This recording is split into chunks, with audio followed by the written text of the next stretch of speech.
Hey everybody, happy Monday. I hope you're all doing well. I hope you've all had a good day.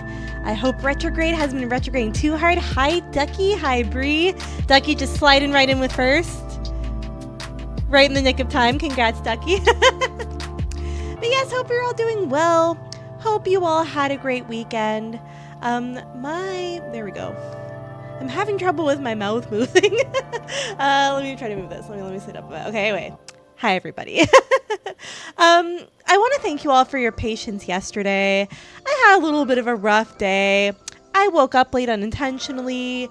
I had some running around to do. My weekends are unpredictable, as I've told you guys before. And it does create some challenges with scheduling. And sometimes when I think I'm in the clear, I'm not. Everything is fine. I'm fine. But yeah, I just had a bit of an unexpected day yesterday. And by the time I got home, it was like 20 minutes before I had to stream. It just wasn't worth it. So watching ads for you. Hi, Shiro. Let me type that in chat. Wow, I'm blessed. Hi, Shiro. Let me know what ads you get.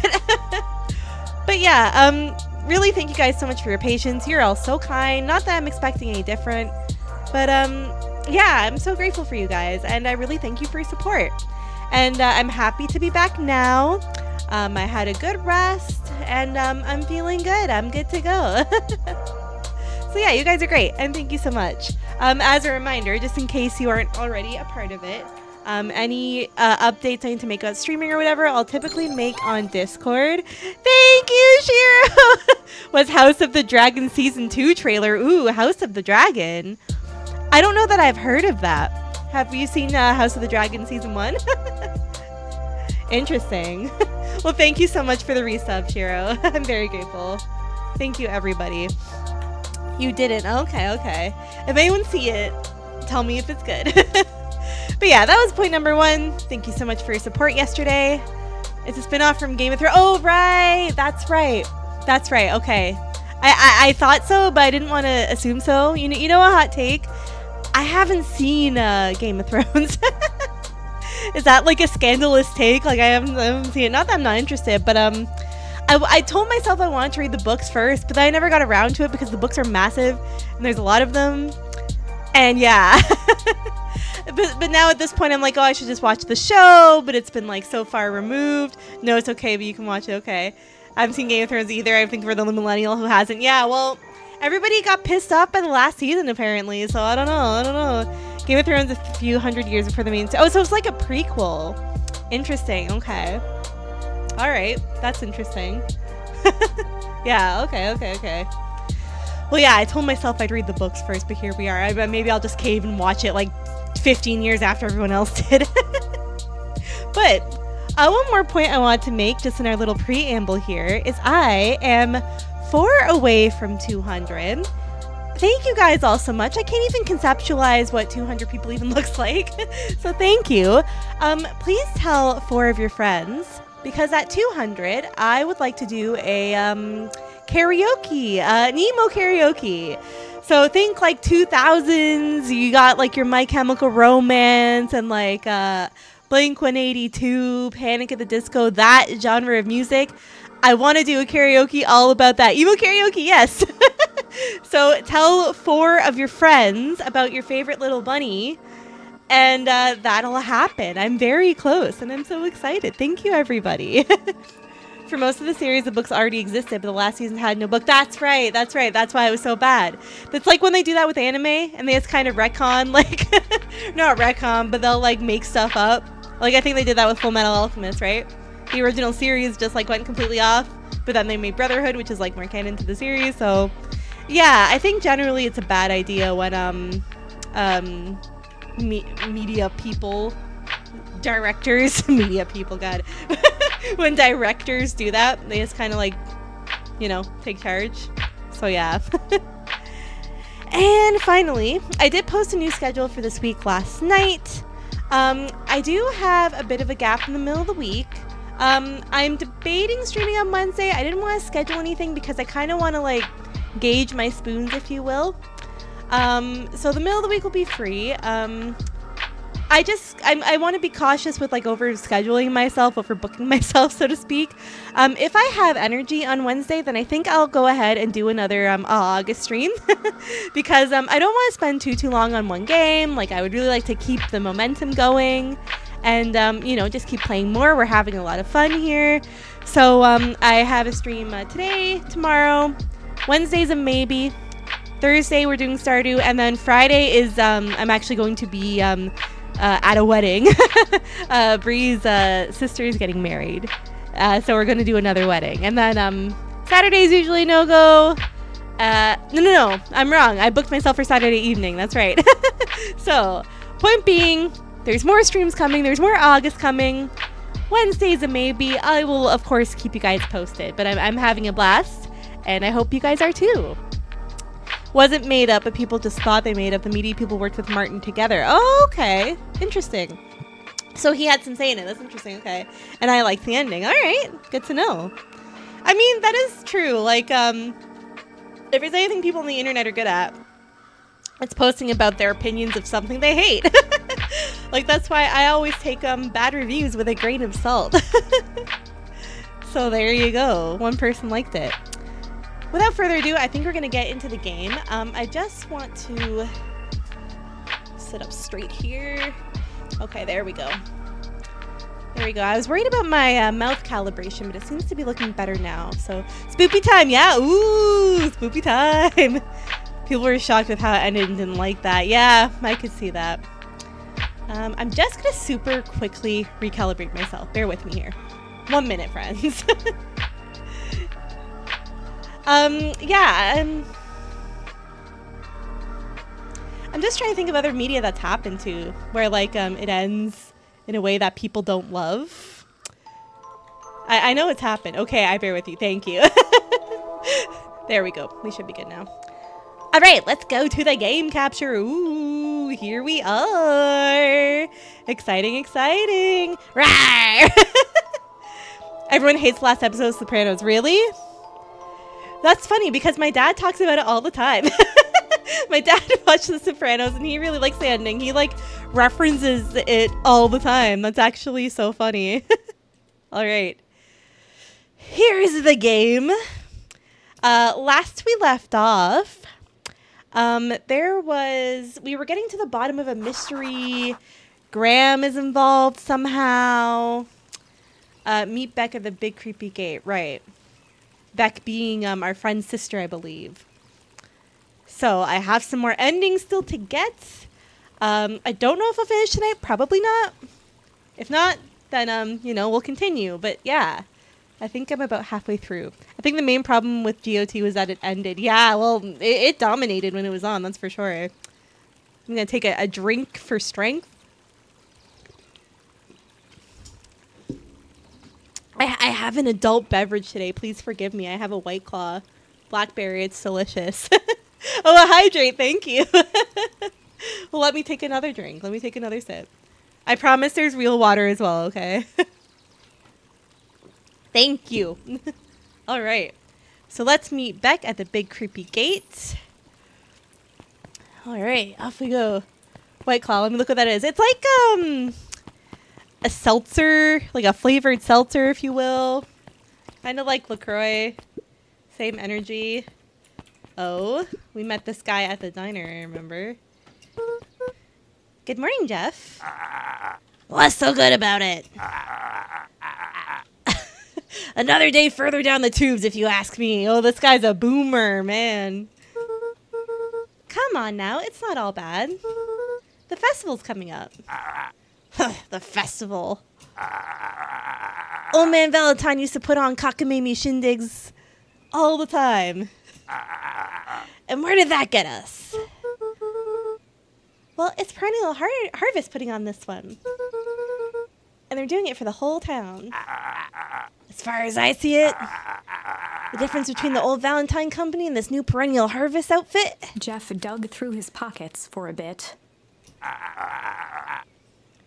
Is the difference between this empty soup can and this brown banana. Damn. But those are both garbage. Exactly. Well, good. Have a good day, sir. Jesus. Sounds like water beer mix without the. Oh no, it's a vodka cooler, I think. No beer. I am buffering. Do I look okay? Please let me know. Let's see if there's anything new at the library. Hello, little penguin friend. Nothing new to say. Our spoiler friend. Nothing new to say. Not buffering. Hi, Jake. Long time no see. Hello. I sound okay. Okay, good. I have my own stream up, and I was buffering for a little minute. That's all. But if you guys can see and hear me just fine, then that is perfect. Here's the beehive. Okay, we're at the rich people's gate.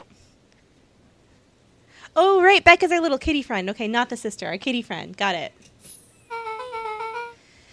So who all lives in that house? Eris and Gus Valentine grew up there. And Solomon moved in a few years back. The creepy little kid in the vest? That sounds like the one. So just 3 people live in that huge thing? I bet a bunch of shady stuff happens all the time in a place like that. Not really. The Valentines pretty much keep to themselves. So it's empty and boring? Pretty much. What a waste. My mom says that it used to be way busier. Back before... Hold on, I gotta move this so I can actually read it. I'm sorry, guys. 1 minute. 1 minute. Okay, there we go. That should be good. Back before Sharper died. Before the foul harvest. Okay, that's like the 5th time someone mentioned this foul harvest. White Claw used to have a beer base, but in Canada they changed it to... Really? So White Claw in other places is a cider? That's so interesting. Huh. Okay. Let's move this around. And you all use that same ominous tone. Eventually, you're going to explain to me how that harvest got all fouled up. Guys, bear with me a minute. I'm using, like, different boxes to keep me stable. I'm probably going to look wonky for a little second. Just 1 minute. Retrograde, man, I'm telling you. Tech issues, all communication problems. All right. It should be good now. Sorry about that, guys. But we can't keep my parents waiting anymore. This way.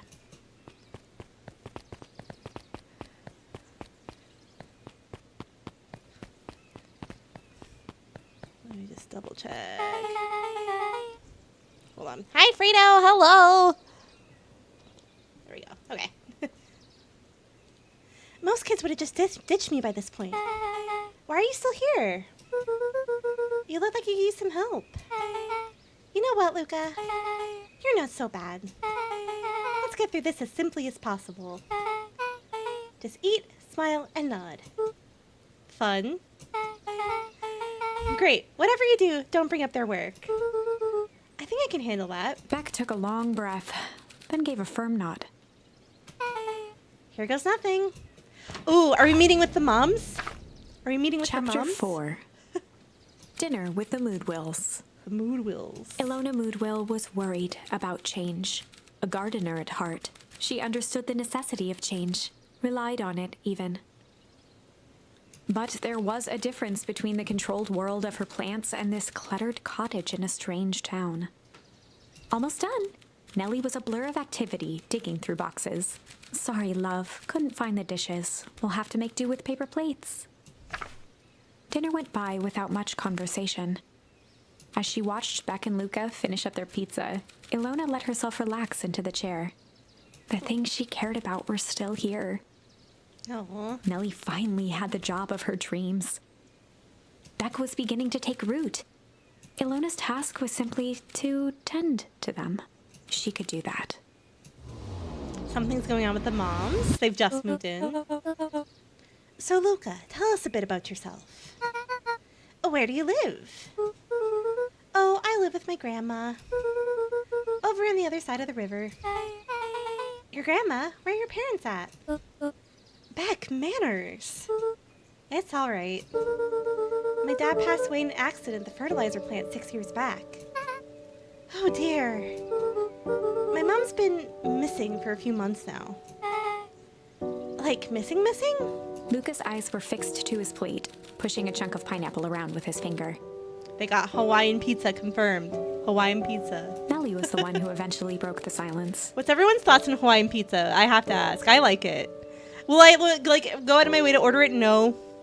But I know some people are really divisive about it. I will eat it if it's there. You like it, Chiro? Okay, interesting. Luca, how did you like the pizza? Oh, it was good. Very good. Oh no, he's crying. Oh no. Normally would have put more effort into dinner. Ilona nervously gestured toward the boxes. We aren't fully settled in, and Beck had mentioned it's your favorite. I'm sorry, are we just skipping the part where he said his mom was missing? Beck! I'm sorry, Luca. This move has us all a little tired. Luca wiped his face with his sleeve. Same night, order it from time to time. Yeah. No, it's fine. So Beck said that you moved here for work? Beck gave Luca a swift kick under the table. Ow. I mean, what brought you to Beacon Pines? Oh, you were right the first time. We're here for work. Nellie won't tell you this, but she's a brilliant chemist. Ooh, I bet she's working for that plant. She's working for that sketchy harvest plant. I don't know about brilliant, but I do love it. She's brilliant. Perennial Harvest just made her their newest lead researcher of deep engineering. She makes it sound more impressive than it is. I'm just happy that I get to make a difference in the world. Perennial Harvest is at the forefront of evolving agriculture into something more useful than sprinkling water and excrement on the ground. Whoa, whoa, whoa! Don't insult the old ways. Luca glanced over to Beck. She seemed to be holding her breath. What Nellie means, Luca, is that there are different ways to grow plants. Yes, some people talk to their plants and hope for the best. And some people happily leave their job to allow loved one to pursue their dream. Ooh. We got some tea. The moms are fighting. Ooh, okay. You swore you didn't! Beck slammed her fist into the table. Perhaps harder than she intended. Hey, Luca! How about some dessert? I actually have to meet my friend Rolo soon. Luca glanced outside to gauge the time. The sky was darker than he expected, filled with ominous clouds. Not ominous clouds. More pineapple. Looks like there's a storm brewing. I should get going. Oh, I didn't think there was any rain in the almanac.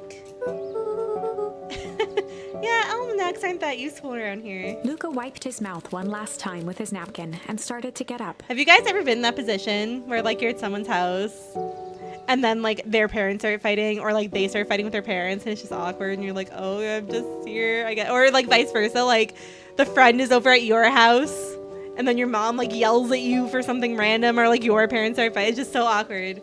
Ground swallow me whole, please. Thank you all for the pizza. It was really good. See you at the festival, Beck. Is in Canadian English pineapple the same, or is it in Europe? It's just pineapple. It's still just pineapple. I know in French it's ananas, but yeah, it's just pineapple. Wait up. I'll walk you home. Aw. Surprised, Luca turned around. He knew Rolo could be prickly around new people. Oh no, not prickly. German as well as Spanish, and yeah, pretty much everywhere except except English, yes. Or North American English, that is. But Beck seemed cool. Rolo would warm up to her eventually. Probably. Aww. Luca began to respond, but the sky answered for him as the clouds above began to be a rumble or break. We'll say rumble. Luca began to respond, but the sky answered for him as the clouds above began to rumble with ominous thunder.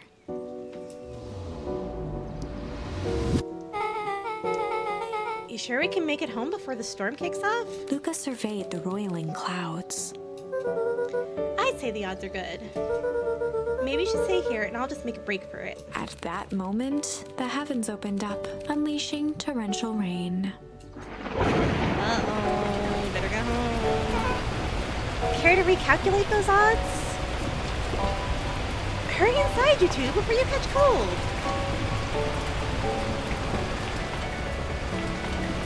No idea about GB English. I'm pretty sure it is the same. I don't know if we have any British friends in chat that can confirm, but I'm pretty sure it is the same, yes. Luca, Nellie will keep trying to reach your gran on the phone. The music here is so cute. It's like galaxy music. In the meantime, you two hold tight. Sorry, not much to do up here. Most of my stuff is still in the boxes. Mind if I poke around? Be my guest. Uh-oh, we're being nosy. We got a microscope. Luca squinted into the eye hole of the microscope. This looks wild. What is it? Gum. Gum? Luca adjusted the slide with Ew. his fingers to get a better look. I'm tracking the structural integrity of gum with increasing amounts of chewing. Chewed that one for 47 days. Luca wiped his hand off on his sweater and gave a nervous laugh. It's weird, I know. Beck looked down, timidly tapping the ladder with her feet. No, you're just a budding scientist. There's nothing weird about that. Science rules. You think it's weird, don't you? A little. But weird can be cool. That's right. That's right. I love weird people. Got a little nook under here. Got some books. Radio. Oh, wow. Rilla and I have a radio just like this at the treehouse. Probably not exactly like this one. My mom and I tore the whole thing down to the bolts. Fitted it with some state-of-the-art vacuum tubes. She seems pretty awesome. She gets carried away sometimes. I think she feels guilty for working too much. So when she does have the time for me, she showers me with high-tech overcompensation. Aww. Luca flicked at one of the toggles. I bet you can get all sorts of stations on this. Not out here in the boonies. You wouldn't believe the stuff I could pick up back in the city. But around here, it's all farm reports and static. Ah, shucks. A lovely little bouquet. Luca bent down to examine the bouquet of wilting flowers. Judging by the odor, they were well past their prime. Pungent. Ooh. He Okay. flipped open the attached card. Happy trails from Coach Walker and all the Fairview Condors. Boy, you weren't kidding about poking me around, huh? Oh, sorry. Was this from your old school? The most recent one, yeah. Some schools gave me going away cards. Some did flowers. When they're really trying to feel good about themselves, they do both. So you've moved a lot. Yeah, that's the thing with having a brilliant parent. There's always a better job somewhere else. I am very lucky for the fact that I did not move a lot when I was a kid. I can really appreciate for a young person how hard that would be, though, especially when you're trying to make friends, just trying to fit in. I really empathize with that.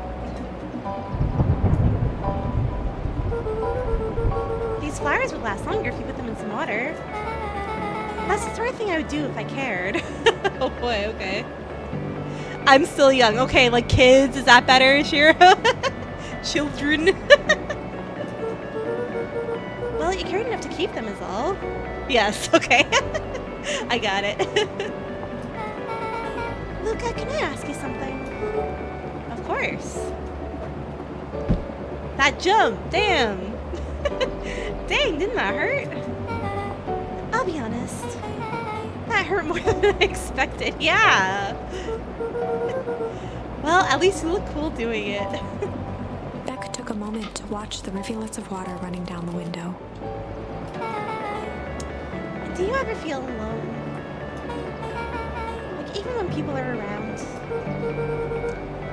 Well, Rolo can be pretty absent-minded sometimes. I'm serious. Does it ever feel like your family doesn't care what you want? It didn't used to feel that way. I know Gran loves me, but sometimes when she looks at me, it's like she's looking at a problem. Luca took a deep breath, exhaling slowly. I know the feeling. How do you deal with that?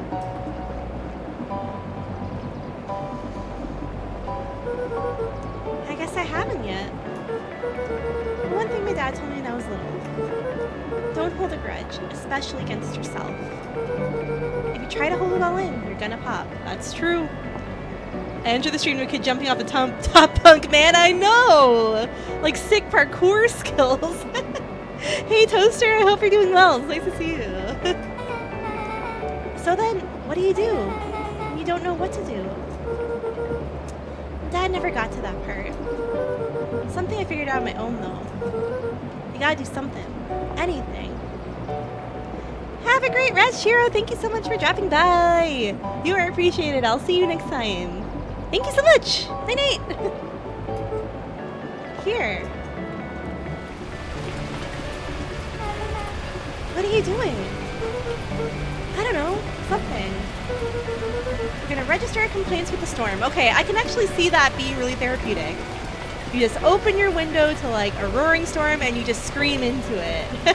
I can see how that would be helpful. Listen here, you miserable universe. Stop jerking me around. I just want things to go back to the way they were. Everyone tells me it's gonna be alright. That things are gonna change. Luca let out a feral scream that echoed into the night. Every time something changes, everything gets worse. Screw this town. Whoa. Let me try. Moving sucks. I hate it. I hate that I hate it. That's a mood. Why can't I just deal with it and be happy for my mom?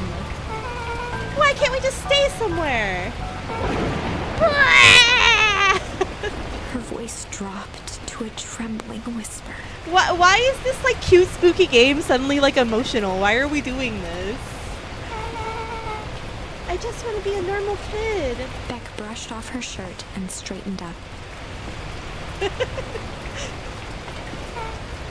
There. Wow, I actually feel a little better. As abruptly as it began, the storm abated. Thanks, I needed that. Why the hell did this game just become relatable, right? Like, damn, I was not expecting that. Okay, to be fair, in the first, like, 30 seconds, I was already tearing up, learning about, Luca's father. There's a few sad bits in this game. Yeah, like, if this game makes me cry, Ducky, I'm suing you, first of all, because you bought me this game. I will sue for compensation. Emotional compensation. Me too.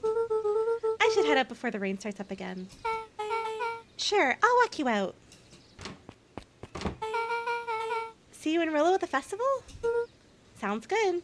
Where's the puddles? How come there's no puddles? Luca, don't let the universe jerk you around. Beck gave Luca a light thump on the arm before heading in. So that was so cute. Chapter 5. Okay, I'll pay you in 3 forehead kisses and a head pat. Very well.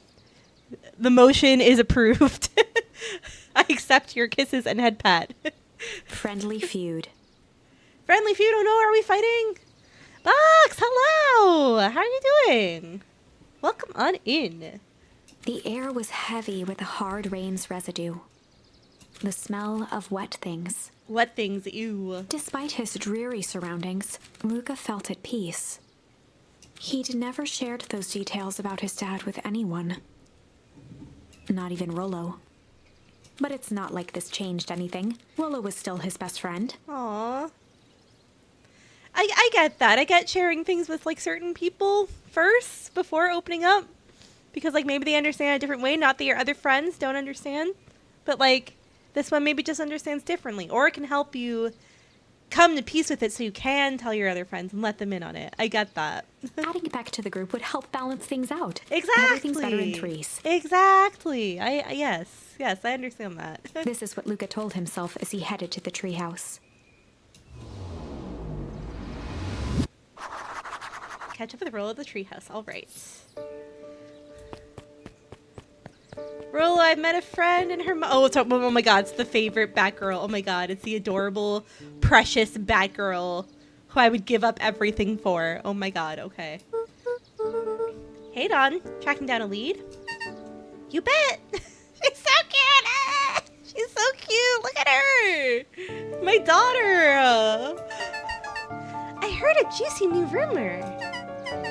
Turns out, when Sharper Valentine died, he left a peculiar last will and testament. How did you find that out? Where did you find this paperwork? Peculiar how? He didn't just give his kids an inheritance. There were conditions. Like what? The document stipulated that Eris has to take on a child as her ward. A kid our age who just showed up to town one night with a lawyer. Solomon? Bingo! So Eris was forced to take care of him? Yep, or she would have lost everything. Why would Sharper care so much about some random kid? Rumor has it, old Sharper sowed some wild oats. Uh-oh. Sowing oats. You know what happens when you sow oats. And that explains the way Eris treats him. Poor Solomon. How did you find all this out? A good reporter never reveals her source, Luca. I broke in and looked at the confidential paperwork. That's how you did it, isn't it? You use the fact that you're cute to get by. I know your type. I know your type. After the foul harvest destroyed their wealth and reputation, the Valentines shuttered off their estate from the rest of town. I think we saw it last time. I do the same thing. Yeah, and it would work, Box. That's the thing. I get it.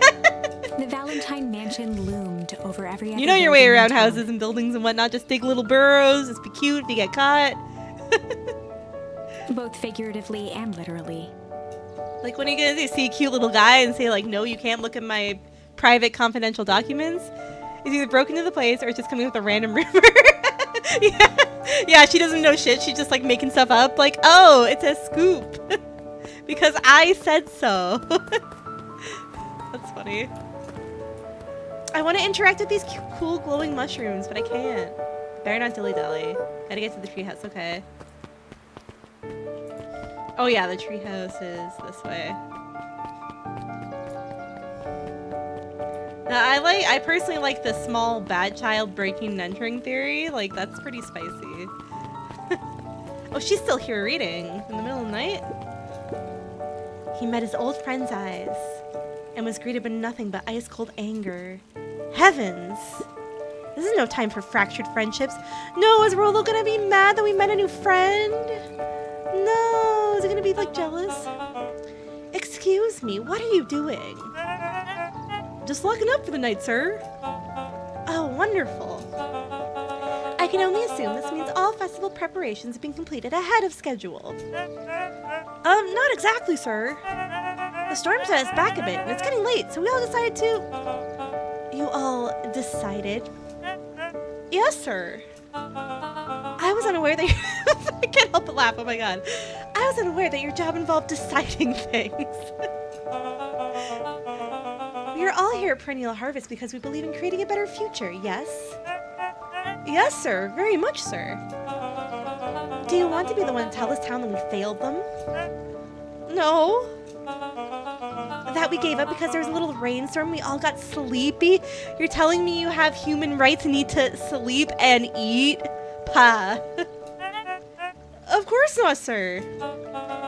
Good. Then it's decided.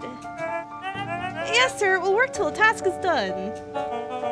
See that you do. Our harvest awaits.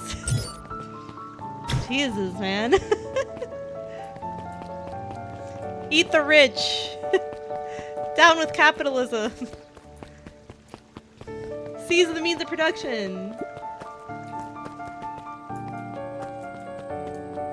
Do I have new stuff to fish with, I wonder?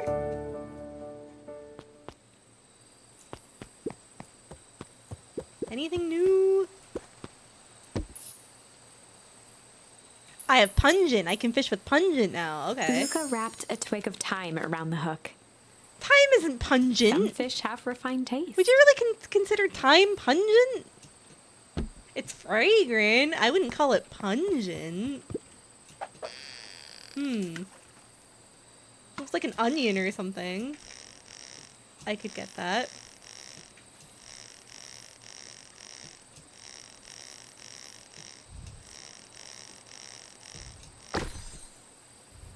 Ooh, is that like a monocle? What is that? Property of Sharper Valentine. Oh, figures. If he had his way, property of Sharper Valentine would be written on everything in this town. Should we give it back to him? Nah, fuck him. He may not even want it back. The man's got a contentious relationship with time. Oh, it's a watch. Okay, got it. We'll keep it here in case he ever wants to pick it up. Okay, all right. Tea. Roller, are you still up there? I'm sorry, Rollo wasn't accepting visitors at the moment. Oh, is it because he's late? And now he's going to say, yeah, I went to a new friend's house instead. Oh, no. Okay. Come back never. Luca had only ever heard him speak in this stiff yet gentle tone a few times. Oh, no. And it always meant one thing. You're upset. Oh, what makes you say that? Maybe because my best friend abandoned me for no reason? I didn't abandon you. This is why cell phones are good, okay? You can text your friend and you can say, hey, I'm taking shelter from the storm, but I haven't forgotten about you. I will be there soon. Hot take, phone's good. I didn't abandon you. I'm just a little late. Rollo scoffed. Huh. The rain held me up. Liar! You weren't even home. What? The storm got bad and I got worried. So I went looking for you. Imagine my surprise when I made it to your house and you weren't there. I hadn't made it back yet. I'm not a fool, Luca. Goddamn. It doesn't take all day to deliver some jam. Actually, Rollo, it does, okay? I got lost. I didn't know there was a path off the screen. It did take me all day to deliver jam, Rollo. No, that storm rolled in out of nowhere. And I got stuck after dinner at Beck's. Luca stumbled on his words, knowing he'd said too much. Beck? Who the fuck is Beck? Dinner? What the heck is a Beck? She's a new kid in town. She's actually kind of cool. You'd like her. Just 1 second, sorry. She needs some help convincing her parents that she made new friends. New friends? I spent all day waiting for you, and you were off making new friends? It's not like that, Rollo. You know, while I was mating, I made some upgrades to mission control. It was gonna be a surprise. But you took so long, the storm knocked it all down. This is some Mercury retrograde shit. I'm telling you, friends. I don't care that this is a fictional world and not real time. This miscommunication and technology issues is Mercury retrograde shit, okay? Refer to my reading previously. But you took so long, the storm knocked it all down. Just like you knocked down our friendship. What does that even mean? Luca became instinctively angry in response. Just like you knocked down our friendship. Okay, but like honestly, kids like relationships do be like this sometimes, okay? This is, yeah. Both boys were now shouting across the distance. It means you're a bad friend. Oh, he's crying. Oh, you don't care about me. Of course I care, you ass. He swore. He said a swear. This is getting heated, everybody. I knew I'd get in trouble waiting so late for you. But I kept my word. Because that's what friends do. Oh, wow. What a noble sacrifice you made. I hate this. Stop fighting. Ooh, yeah, I know. Easy for you to say. Your grand doesn't even... Oh, shit. He went there. Oh, no. Oh, no. You can stay out as long as you want. And you wouldn't even get in trouble. Getting spicy, I know. Damn, I know. Tea. Seriously? You're acting like I chose this. If that's what you think, then maybe you're the bad friend. Rollo's tone changed to a calm, yet more intense anger. I hate this. I hate this. Maybe Pa's right. Storms bring more than water. This one brought out the real Luca. Stop quoting your Pa's nonsense like it means anything. Yeah, well, at least my Pa's still around. Oh, no! I gotta drink to that. I can't. Really, seriously. Seriously. Like, that's why you gotta, like, take a breather before you say stuff you'll regret like this. Like that doesn't do you any favors, okay? Like, this is why the frontal cortex is so important. No, I'm kidding. As if, like, adults don't also say shit that they regret later.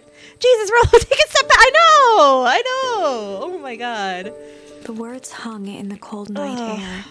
I can't. Rollo's stomach dropped, knowing he'd crossed And that's the line. the thing. As soon as you say the thing, you regret it, and you know that you fucked up, and that's what's happening here. Oh, I hate this. But it was too late. Luca, Good night, Rollo. Oh, dang it. That's all you have to say. Dang it. Dang it. Dang it. That was not being financially responsible. None of that. Ooh. I can't write in my diary like, I hate Rollo. Luca dug through his old stuff, not even sure what he was looking for. No matter where I go, the kid, like, follows. Yeah, maybe I'm the problem toaster. Oh my god. That's hilarious. Friendship with Rollo ended. Beck is my new best friend. Yeah, for real. Oh, he's gonna kick the little ball. Rollo. What a jerk. Call me a bad friend. This is kind of cute, but also sad. I'm sorry. Ooh, I'm Rollo. Look at me and my amazing family.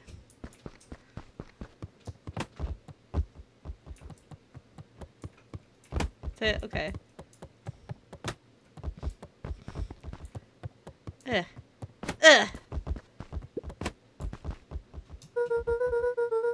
I guess I'm just never supposed to make new friends. No, not the wheel. This is the worst. I hate this. Luca? Gran cooed gently from the hallway. Oh, Gran. Oh, Gran that doesn't care about him and that Gran? Rollo? You little shit.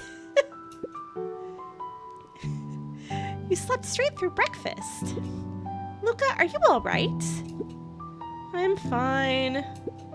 Just don't feel like getting up yet. Okay, I'll leave this oatmeal by the door. She brought him breakfast. I gotta run out and take care of some things. Okay. I'll be back later to check in. Sure. Luca just wanted to be alone. This is agonizing. The real horror is emotions. I hate this. He waited to hear the sound of the front door closing. The screaming is me crying. That's what the screaming is. It's just like me inconsolable and heartbroken. Oh my god. Good morning, Luca. I'm bet Rollo's still gonna go to the festival.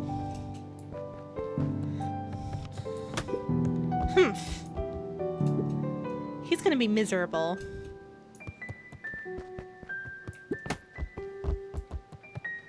Face down on the bed, not wanting to get up. Having Gran put breakfast as more agreeable when upsetty spaghetti. Yes. I know. If Rollo thinks I'm still going to the festival with him, he can shove it. But your Gran left you breakfast. You're not gonna get your breakfast? Okay.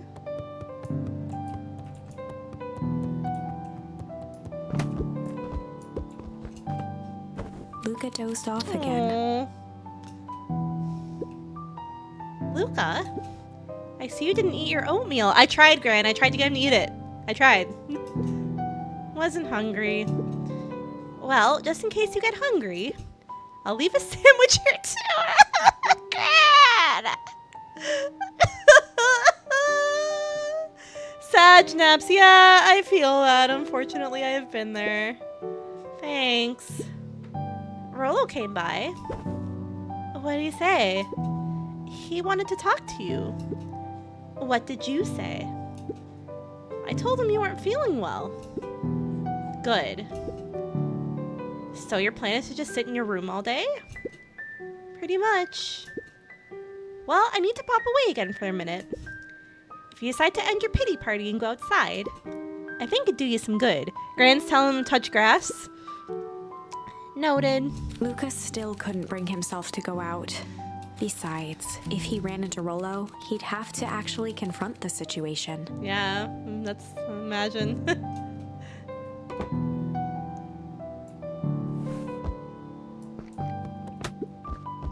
There's never anything interesting at the festival anyway.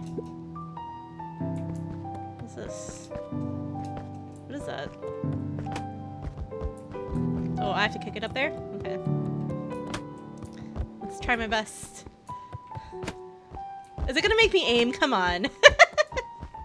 Come on, game. Please. I'm emotionally distraught right now. I cannot kick a ball. Please. Oh my god. Is that really what I have to do? I don't know if I can.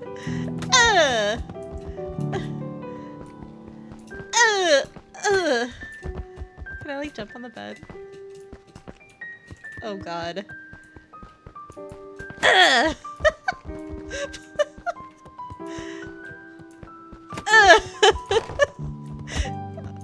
I just leave? Do I have to do this? Can I just... Oh, okay. Thank you. Thank you for having mercy on me. Oh my god. I can't even sports in a video game. Like, it's that bad. The Adventures of Hank Atomic. No, it's the comic him and Rollo like. The complete first volume. Luca carefully opened the cover and began to read. Rollo had received it for his birthday. A special hardcover edition with behind-the-scenes commentary and bonus art. Behind-the-scenes commentary? Damn, we were talking about Game of Thrones earlier. Rollo cherished it, but asked that Luca keep it at his house. Luca wasn't sure if it was because Rollo didn't trust himself with it, didn't trust his sister around it, or just wanted an excuse to come hang out at Luca's more often. Stop it! This is Whatever the agony! reason, Luca didn't mind, but it had stayed right there where Rollo had stashed it ever since. Now, at the foot of his bed, Luca lost himself in the pages.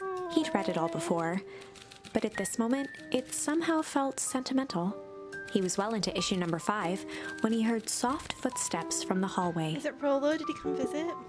Luca? Oh, it's his grandma, okay. Another little friend came to see you. A girl named Beck Modewell. She said you met yesterday. What did she say? Is she here? She was just dropping by. I told her you weren't taking visitors today. Oh. She seems nice. Yeah.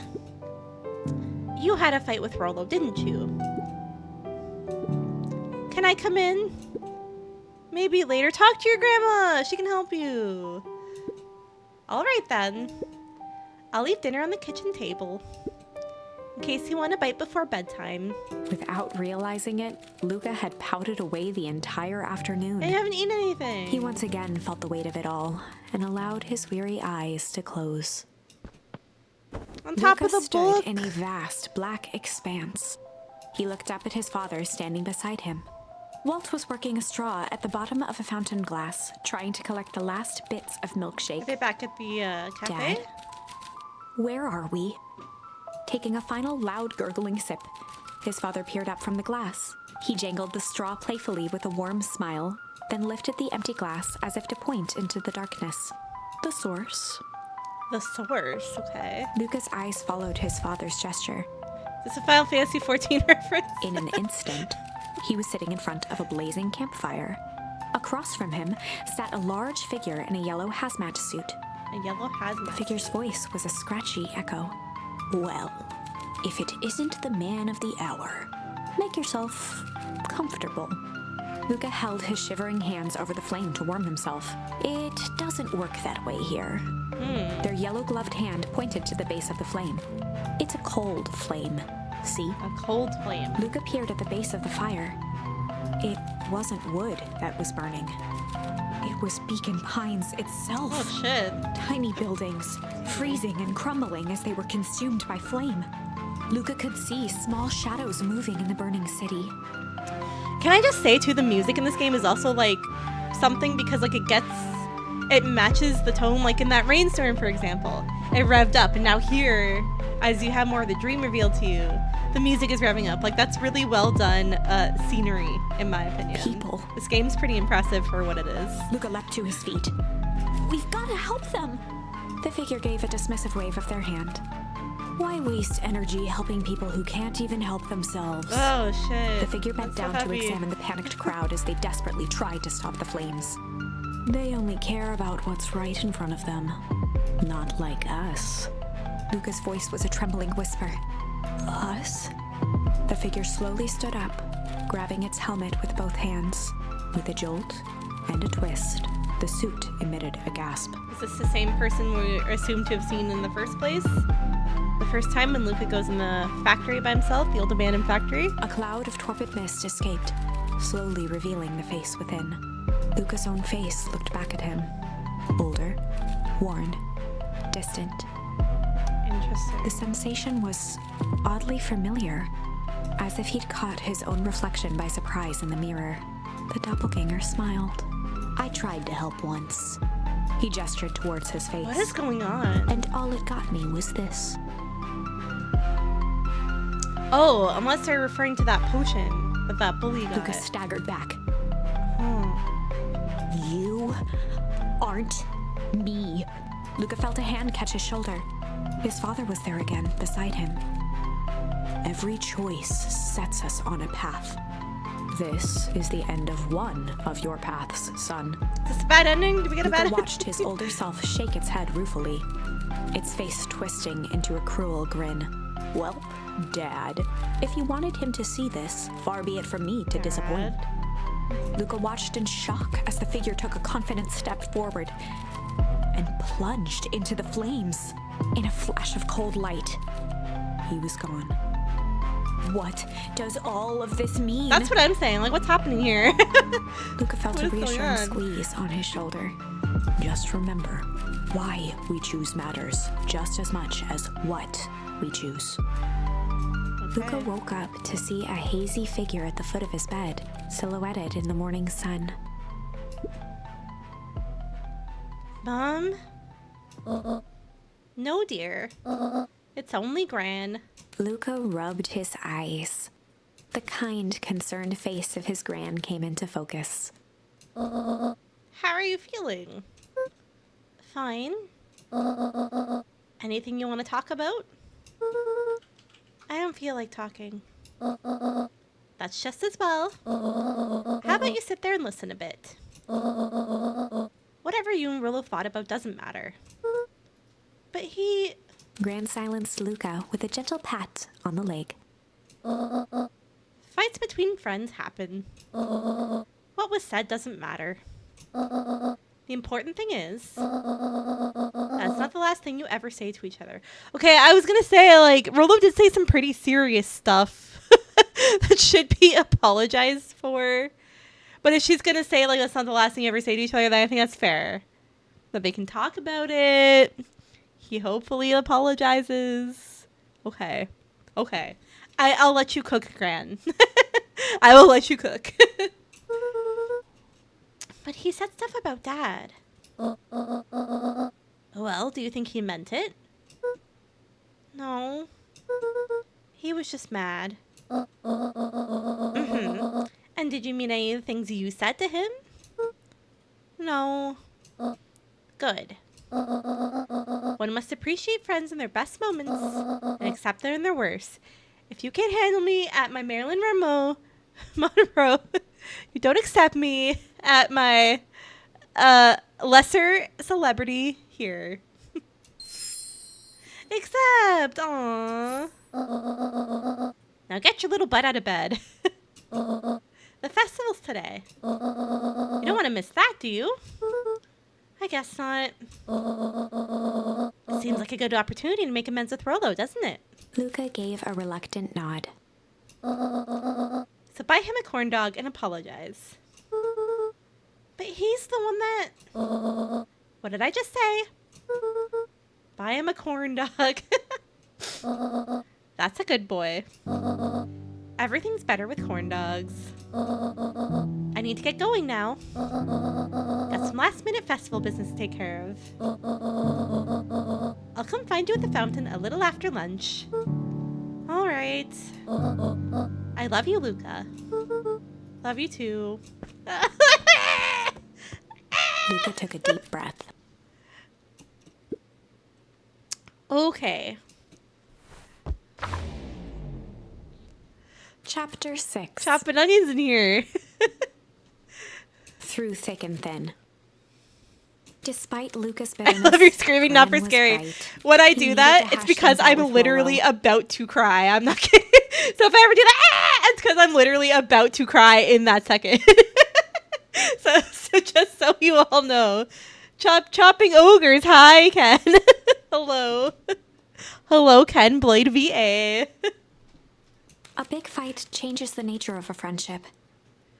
Whether, in the end, it is for the better or for the worse, all comes down to understanding. True enough. If one is not careful, the same familiarity that builds the strongest of bonds can become the wrecking ball that shatters them. Luca emerged from seclusion, taking in the crisp festival air. But the events of the day weren't on his mind. You too, Ken. Happy Monday. I hope you had a great weekend. He had to find Rolo. When are you streaming next, Ken? Do you know?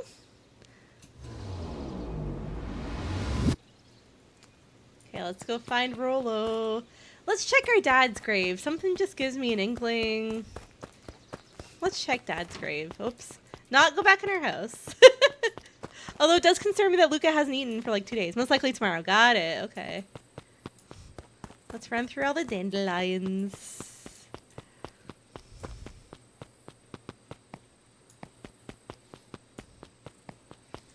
Nobody here. Okay. We at least had to check.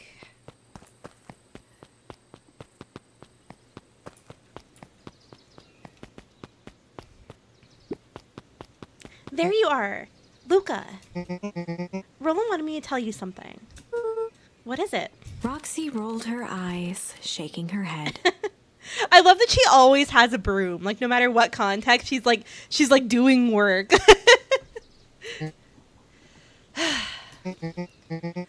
A space adventure, though you needn't buy it. If ye be brave, go somewhere quiet. Roxy, I don't... It's a riddle, Luca. My goofy little brother wants you to find him. Luca looked down and kicked at the dirt. Look, I know you two had a fight. The only thing more annoying than my little brother is my little brother without his best friend. Oh, that's cute. So I'm doing him this one favor. Now I need one favor from you. Whatever it is that went down between you two, squash it. Just runs away. Bye! Makeup, okay, bye. A space adventure, though you needn't buy it. If you be brave, go somewhere quiet. Sounds like our tree house. Perhaps, maybe, allegedly. The festival! Look at the festival! Oh, there's drinks, and this guy, and 2 perennial harvest booths. The festival! Ought to broom some grass, yeah. I'm just gonna sweep this patch of dirt while I'm here. How goes the beetle hunt? Pretty rotten. I haven't seen so much as an excavate. And it's not just the beetles. This morning I couldn't find any critters at all. It's like everything that buzzes or skitters just packed up and left. I'm sure they're out there somewhere. Maybe all the commotion of the festival spooked them. Yeah, maybe that's it. It's the perennial harvest people! They're up to no good! Unique New York. Unique New York. Is that a tongue twister or something? Huh? Oh, don't mind me. I'm just warming up for my big ceremony speech. I'm gonna start saying that before stream. Unique New York. Oh, that's a tongue twister. Unique New York. Unique New York.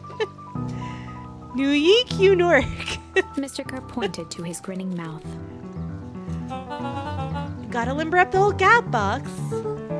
You nervous? Oh, heavens no. Well, break a leg. Give me the gift of a grip top sock. Same.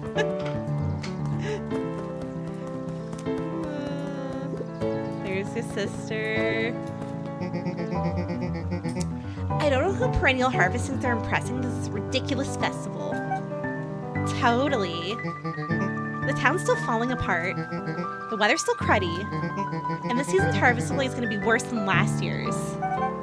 You said it. No amount of corporate pandering is going to change any of that. Exactly. You know that meme that's been around lately? Like 2 dumb girls just going, exactly, exactly, at each other. But the lemonade at the drink stand over there does look pretty tasty. Fits.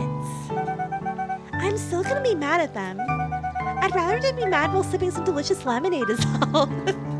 Yeah, mood. Welcome to our festival. Don't forget to come back later for Mr. Kerr's speech and the Perennial Harvest Festival sign reveal. You don't want to miss it.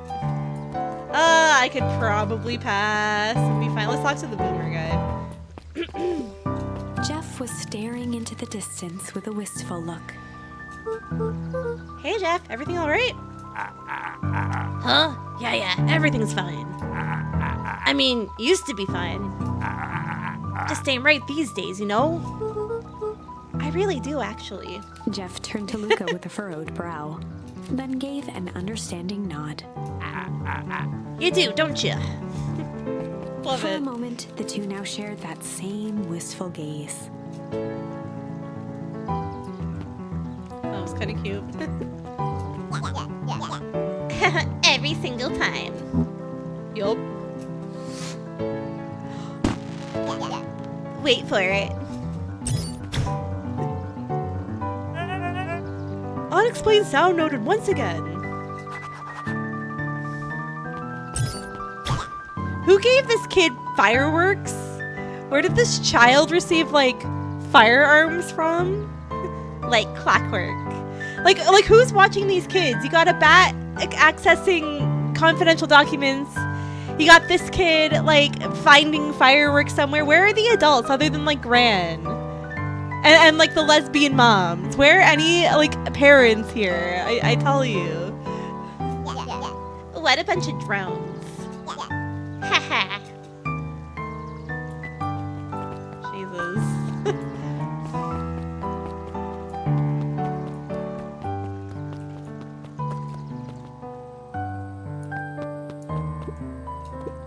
Did you hear? After Mr. Kerr gives this big speech, you're gonna have the first annual biggest catch competition. As long as the boot qualifies as a catch, I'm a shoo-in. I heard firearms. I've been summoned. Where are the guns at? Hey, Cal. A small child was shooting off fireworks in this game. Good luck. Can I fish some more? Is there more to fish with?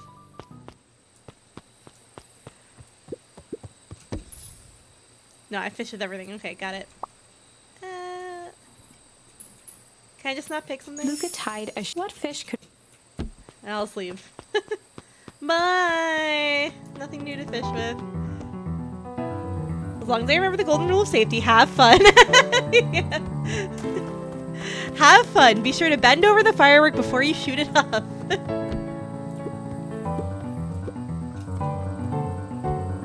Just resting. Nothing here. I thought he was telling his friend to go to their spaceship.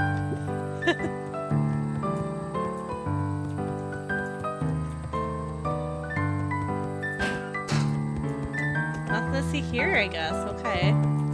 Kind of thought that's what the riddle was, like go to their secret hideout. Maybe not. Alright, that's alright. We'll keep exploring around. We'll have a little look-see.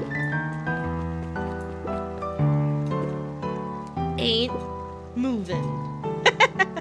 I feel you, sir. Good sir. Not me being able to relate to the adults more than the kids. More festival! A most welcoming of welcomes. Would you like to share your thoughts? We always strive to improve. Nope. What does the gator lady have to say? Nothing? I can't get like another premonition from her? Okay. This is the first time I've seen this many smiling faces since the fall harvest. I had my doubts about perennial harvest, but I must admit they do put on a nice party. Yeah, fuck all the damage they're doing to the ecosystem. At least they throw a good party. They're brainwashing everybody, but damn it, they serve some good lemonade. Let's go. Hiya, Luca. How's Griffin doing? What? Oh, nothing. Sorry all became flesh. Just pretend I didn't say anything. What's going on? What? I can't go in. Okay.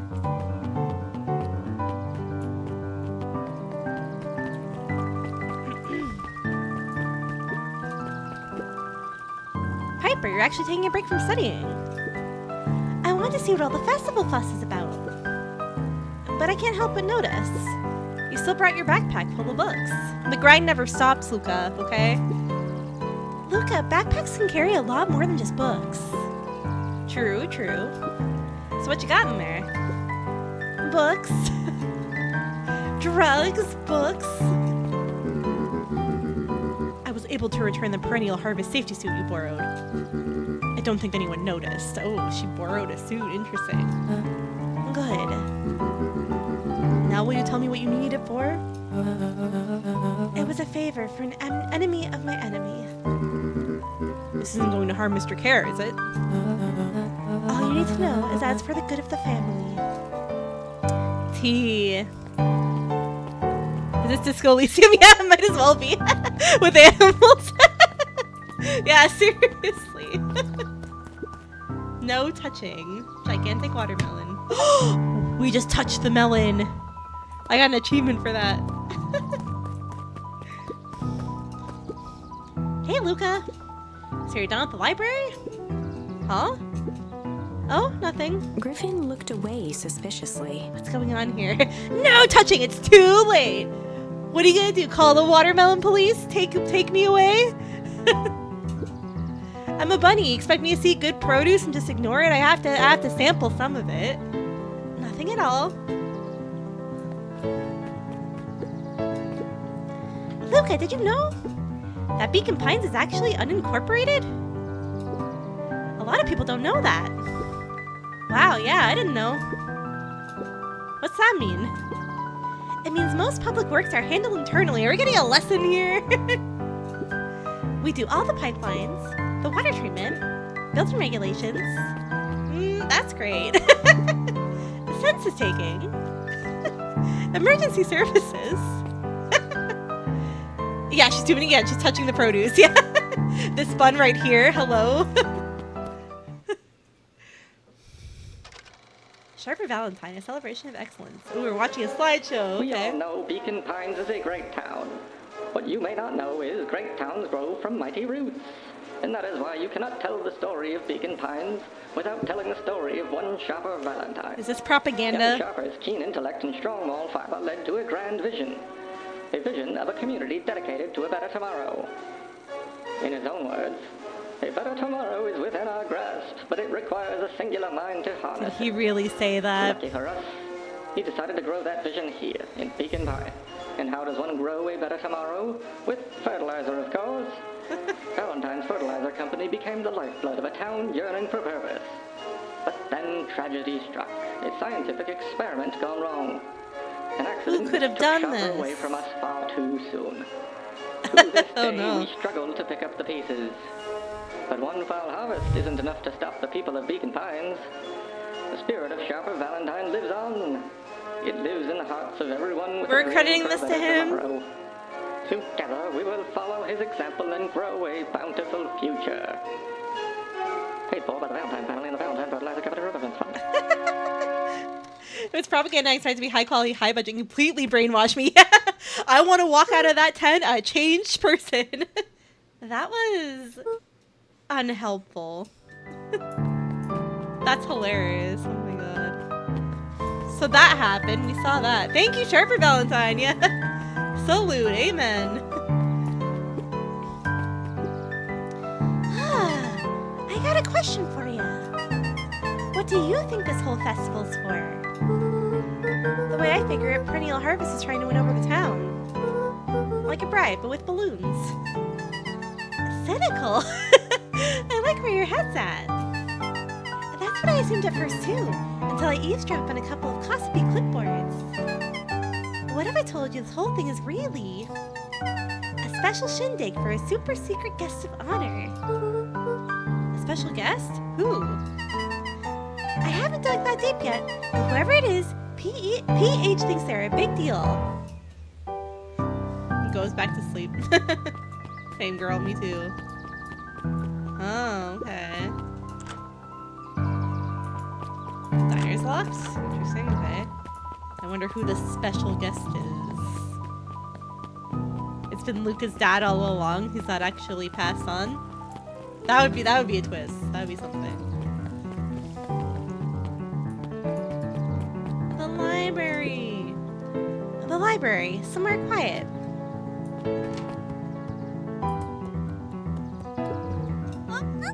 Hey, Luca. Kato's eyes lit with excitement. I've been expecting you. Bravo in deciphering the first riddle. I got an achievement for solving the riddle. Let's go. The first? Oh, you didn't think that was all, did you? Rolo does go all out, doesn't he? Kato straightened up and cleared his throat as if preparing to sing. Ahem. On planet Farpool, you may take issue. When the fifth king dies, you'll need a tissue. Kato stared at Luca eagerly. Get it? Want me to tell you? No, it's okay. Let me figure it out. Alright. When you find it, bring it here to be verified. If you decide you want to hit, the offer still stands. On planet Farpool, you may take issue. When the fifth king dies, you'll need a tissue. I don't know, the fifth issue. Oh, it's their book. It's the book, I think, right? Luca grabbed Natural Photography, Volume 5, from the shelf. Once you got a book, you can either bring it here to me, or just grab a different one. Luca grabbed The Modern Science of Atomic Radiation from the shelf. I don't think that's the one. I know what it is. It's the special... There were rarely Edition. any actual new editions. Simply a variety of existing content rotated into the front display each week. Not fooling anyone. Let's see. Luca grabbed The 5 Pillars of Success from the shelf.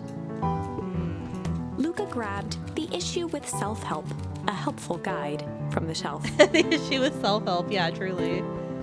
Luca grabbed 500 meals for one big pot from the shelf. Oh god, I could use that. 500 meals for one big pot. They're really gonna make me hunt for this book, aren't they? Is it your book? Hi, Jace. Still working through the newest Hank Atomic? You know it. Some fascinating canon towards the end. Did you know Hank Atomic Shrinker Ray doesn't technically shrink stuff? It uses inverse quantum particle delay to literally grow the entire universe around an object. Huh. That's like a reverse black hole, leaving that object unaltered. So it just looks shrunk compared to everything else? Bingo. That's wild. But Jace, no spoilers, please.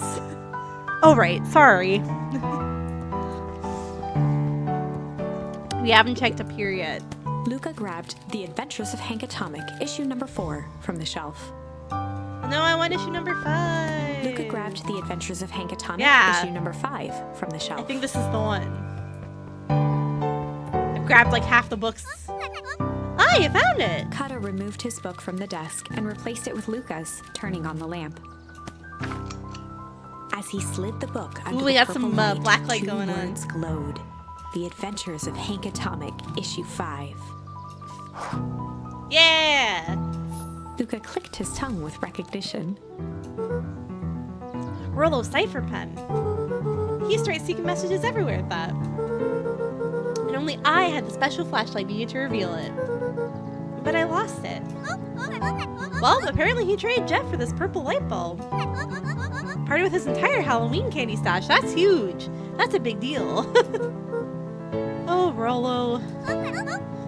Now let's see here. Kato began flipping through the pages, stopping when he hit a glowing word. Get away with such a grift. He continued flipping. Only found in Grub Cart. Reaching the end of the book, Kato looked up. Grifted and Grub Cart. That's it. Grift in Grub Cart. Griffin's Grub Cart. He wants me to go Griffin's snack stand. Oh, I was like fish bait, that kind of crap. Ah, brilliant. I guess you're off then. Good luck on the rest of the scavenger hunt. Thanks, Kato. All right, off we go. Off we go. You're already here. That's okay, we will just run back. That's not it. Does he have a different snack stand?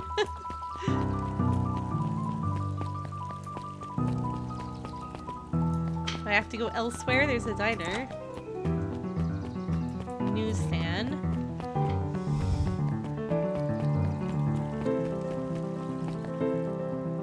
Ah, here it is. Hello.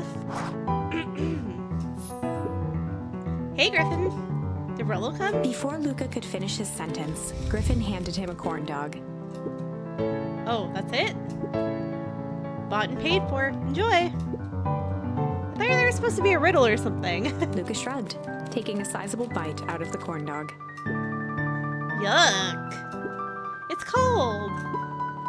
Oh yeah, that's been sitting here for a while. Ew. Rollo wanted me to be sure to give you that one specifically. Well, that's just... Luca tongued at his cheeks, feeling something rough between his teeth. What did he put in the corn dog? Rollo, what the hell did you put in the corn dog? He reached into his mouth and pulled out a slip of paper. What if Luca swallowed that whole? Then your whole plan is gone. Oh, come on. He shook off the bits of corn dog to read the slip. That's like when people like put engagement rings in like a bottle of wine or something. And then you might not see it and like swallow it. That has happened. A pickup when you need some pep. Near the fountain, up the step. Luca finished off the remainder of the corn dog. This is going to be a whole thing. Yeah, it is. A pickup when you need some pep. Near the fountain, up the step. Okay. Oh, now we go here. Okay. Bye, Cal. Yes, I love this game. Thank you for the good luck with the mysteries. Have a great sleep. Thank you so much for dropping by.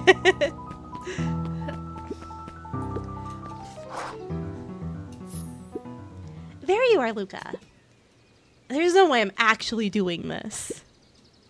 Hey, this cat is kind of dressed like Bree. He's got like a plaid shirt on, some jeans, some boots. This is Bree's winter uniform. It's way below my pay grade. Oh, come on, you big stiff. Let the kids have some fun. Fine. But Rollo owes me one. Lumi waved his hands around sarcastically as he began. What takes flight but has no wings? Your final task, a friendship brings. See, that wasn't so hard. Hard. Ugh, I feel cheapened somehow. I think it's sweet. What takes flight but has no wings? Your final task, a friendship brings. What takes flight? Now, is this like our treehouse, like our spaceship? Good luck, Luca.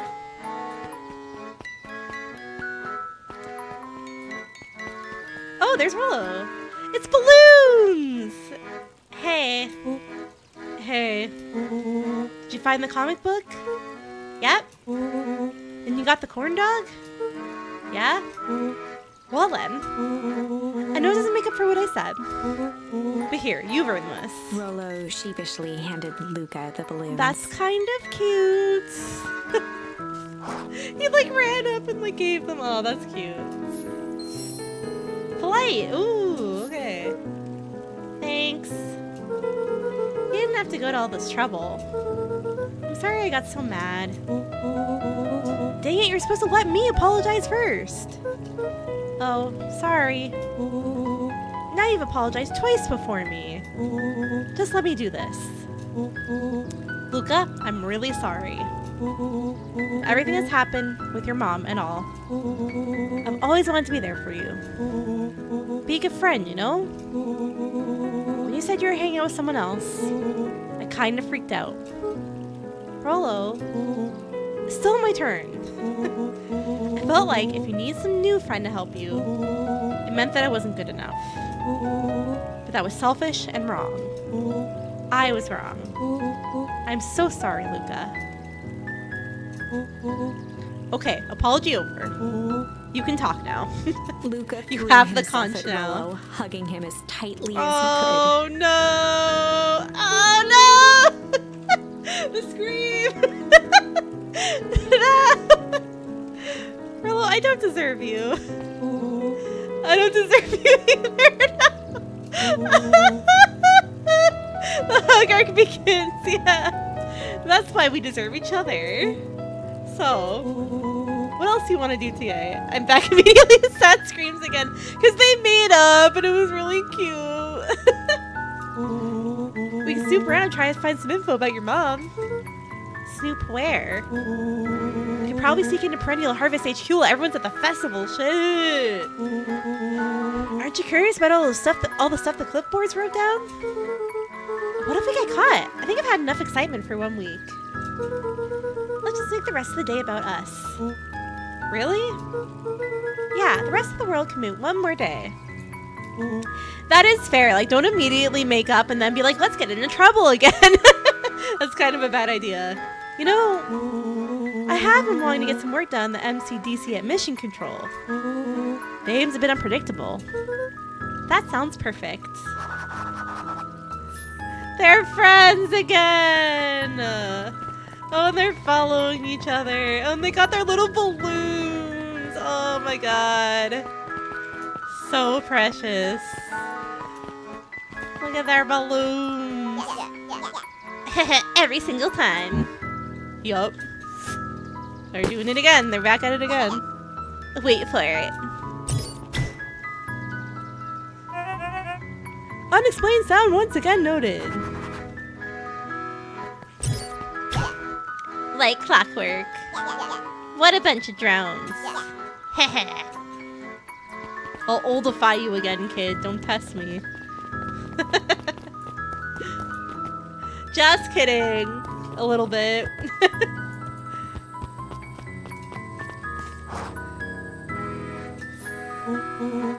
Oh, I almost forgot. I ran into your gran this morning. She asked me to give you this. Rollo handed Luca an unopened letter. I'll wait for you inside if you want to read it now. A letter? Luca, some things are going to happen that might be difficult for you to understand. Don't. Whatever you're gonna do, don't. If I am honest, I hardly understand them myself. I don't like this. I don't like where this But is whatever going. happens, I need you to know that I love you. We're hitting another satchel. I don't know, Toaster. I'm scared. I don't know. None of this is fair to you. You have already lost so much. What the fuck is going on? We both have. I wish there was a simpler way forward. But if there is, I haven't thought of it. Ducky, lawyer the fuck up. Get those forehead kisses ready. God knows I've tried. Everything I've done, I did for you. No, I hope don't. someday you can accept that. Love, Gran. I love you too, Gran. Luca folded the paper into his pocket and headed up the ladder.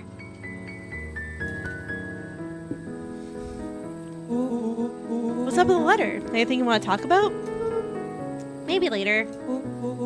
Sure, whenever you want. They're chilling, looking cozy. You know, you really didn't have to go to a lot of trouble just to apologize. I know, but we've been looking forward to the festival for weeks. After I ruined everything with my big mouth, this is the best way to make sure you still had a good time without me. Rollo. Luca was at a loss for words, but that was fine. Words aren't always necessary.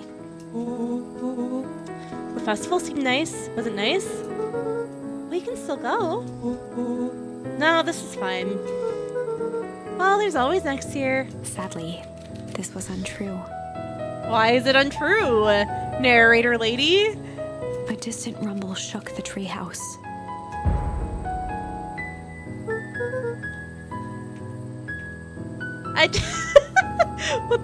What do you mean, sadly, this is untrue? What do you mean? Huh? What was that? Aw, man, we missed the fireworks? It was not fireworks. What's going on? Something the boys couldn't possibly comprehend. Did the factory blow up? Like, what is going Something on? as old and cruel as time itself. Palestine secrets, narrator lady. That's what I'm saying. What are you hiding, you wench? Voiceover wench.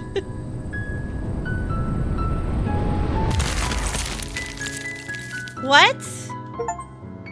The Big Chill? I got an achievement called the Big A shockwave Chill. of cold tore through the room.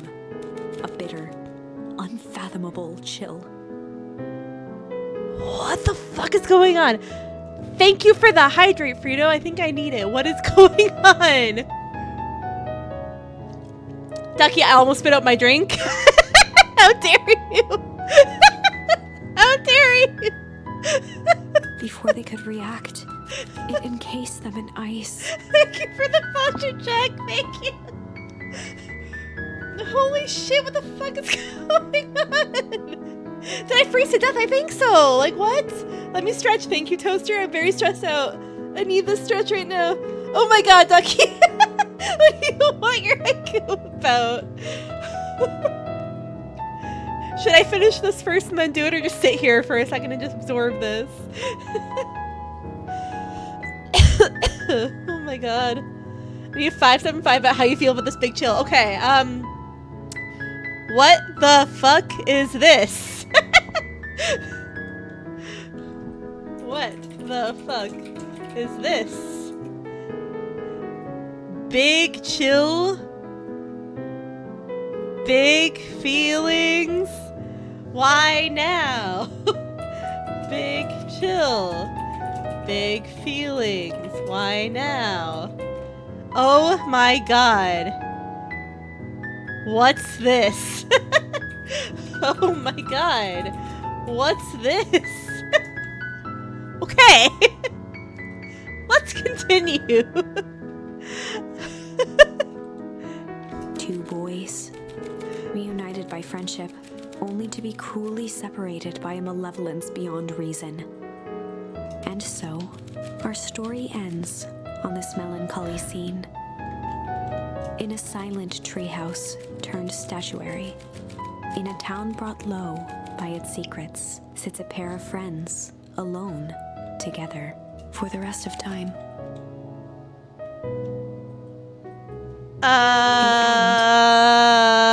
The end? The end? No, that can't be the ending. It simply can't. I won't. I won't accept either. it. What the I fuck? hope you won't either. No! There are more endings, more possibilities. I can feel it. We are just going to have to sort through them all until we find the one that fits. What in the Sam Hill? All right. All right. Oh my god. I was not expecting that. Okay. We've done everything we can at the beginning. Okay, and then it branches off. So it branches off into they go to the warehouse or they go back to that forest with the toxic pool. Okay, or I can do the weather scene again. Okay, so everything I've done at the toxic pool. I can do weather, hazardous hectoring, or MCDC. Okay. I'm going to make a poll, and you guys tell me what you want to see next. Let me make a really quick poll. I'll blow my nose and get myself together. Because holy shit. Okay. Which path next? Real talk, though, like, I am so enjoying this game. I did not expect, like, everything it's doing to me right now. So we have weather. We have hazardous hectoring. Or we have... I didn't mean to do that. Fuck. Okay, I guess I picked for you. Sorry, I clicked the wrong thing. Sorry, guys. Alright, that's fine. The next path we can do, I will have you guys pick. Sorry about that. I misclicked. Okay, so Iggy took a step forward towards Luca, his sneer lit by the glowing puddle. Can I still go back? Can I just go back? No, okay. Sorry, guys. Iggy took a big step towards Luca, his sneer lit by the glowing puddle. Beck could see his tears welling in Luca's eyes, his fist clenched. Some things about Beacon Pines were very different from the city, but a bully from a hasty town is really no different from... Right.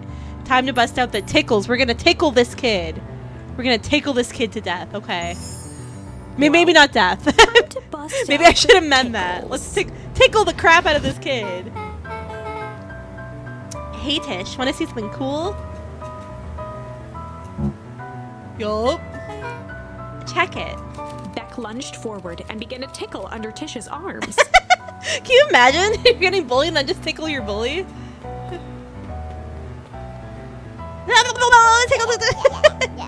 What the? Tish, is she tickling you? Yup. High up. Tears began to form in Tish's eyes as she gasped for breath between gales of laughter. Me just now. High up. Beck redoubled her efforts until Tish finally had enough. High up. What just happened? She seems nice. Sorry for the interruption. I think you were just threatening us. Iggy's eyes darted around, a realization dawning on his face that he was now outnumbered. I just remembered. I have somewhere to be. See you around, new kid. Iggy kicked at the puddle before making his escape. Oh, fuck. Our friend gets splashed with it. That's not good. If you guys remember last time when the bully got splashed with it, some bad stuff happened to them. Let's absorb this. Give me just 1 second. Hold on. I have to blow my nose just a second.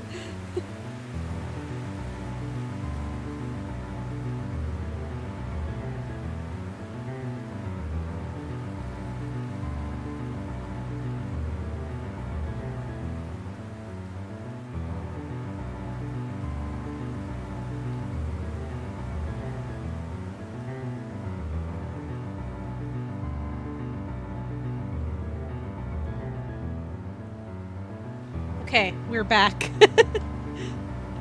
Whoa, what a little creep. Beck, I think you got a little ooze in your hair. Beck shook the ooze out of her hair as best as she could.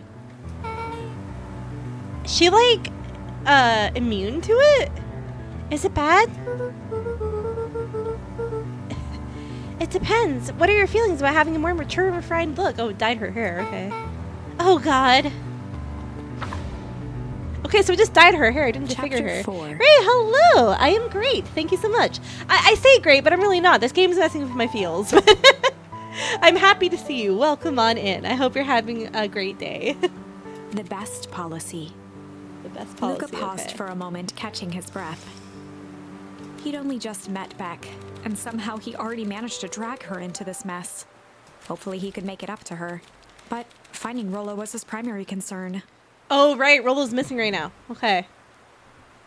Yeah. So they last left Rollo in the abandoned factory, or the abandoned warehouse, and he's missing right now. Okay, got it. That's why they're there. Okay. So no matter what timeline, anytime he meets Beck, there's like chaos immediately after. Beck is a catalyst for all this stuff happening. All right. Property of Valentine Fertilizer Company. Looks old. Poor Beck, I know. Poor thing. Also has her own struggles, just wants to make friends. Interesting that we can't walk in the goo on our own. It's kind of funny.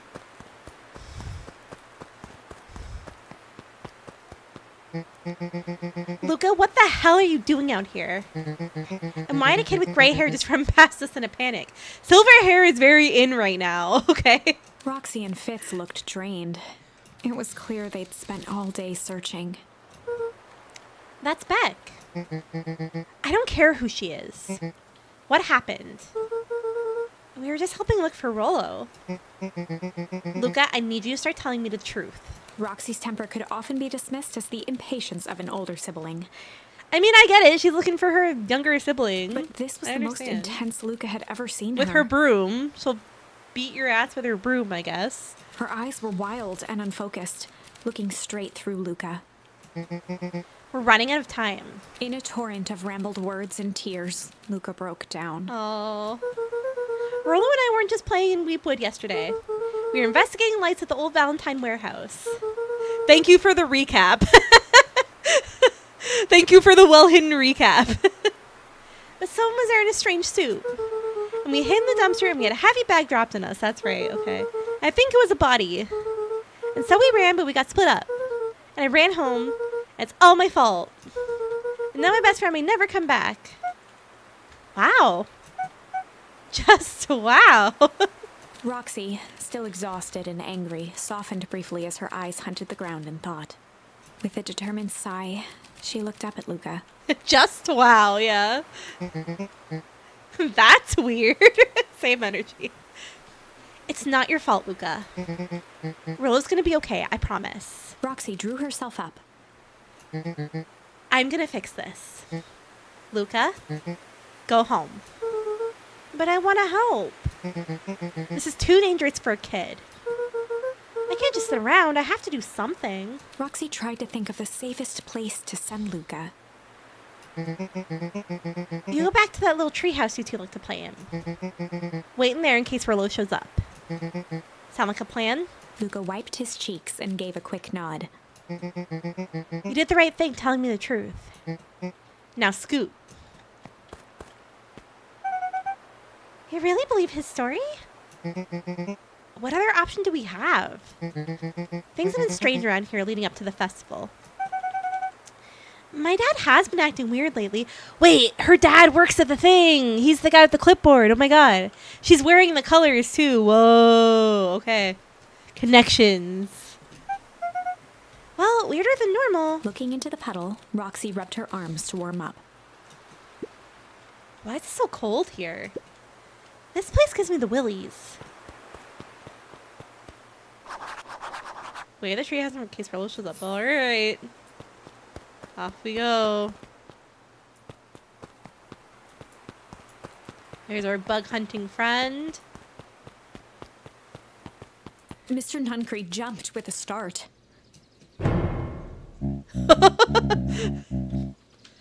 Whoa, don't sneak up on an old fellow like that. Sam, thank you so much for 7 months. I love you. I hope you're having a great day. I appreciate you, Sam. 7 months. Can you believe it?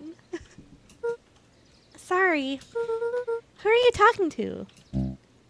What? Luca motioned to the phone booth. Oh no. I was just checking because I thought I heard it ring. But the dang thing never does, of course. Yeah, I've never seen anyone use it, really. This whole thing's a waste of money, if you ask me. Not the boomer saying a phone booth is a waste of money. I mean, these days, yeah, but I don't get the sense that they have, like, cell phones and internet in this world, so... Any word from Rollo yet? Not yet. Long time for a boy to lose his way. Rollo knows these woods too well to get lost. Why this music? Why this music? I have trust issues now. What is going on? Why is this music creeping in? What is going on? I don't like this. Okay. I suppose you're right. Silly boy's antics have this whole town worried sick. Antics? We all know Rollo likes to play his little pranks. You think this is a prank? I was like how all the music fits these scenes. I know, Toaster, I know. It's crazy. I know. I can't. I physically can't. What other possible explanation could there be? He's not playing a prank and he didn't get lost. Someone took him. I know it. How would you know that? What is this old man gonna do to us? He's gonna shove us in the phone booth. He's gonna like... Unless... Luca, is there something else that you know? Mr. Nuncreed gently placed one of his substantial hands on Luca's shoulder. Not substantial hands!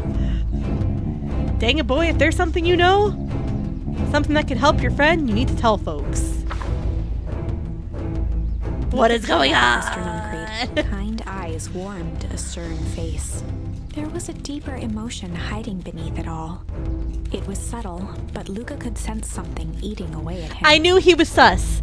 From the first comment he made, being thirsty for a grandma, I knew he was sus. I did not trust this guy for a second. I knew it. There is a blank lurking beneath those eyes. Behind those eyes, rather. Shame, okay. Shame, what does he know?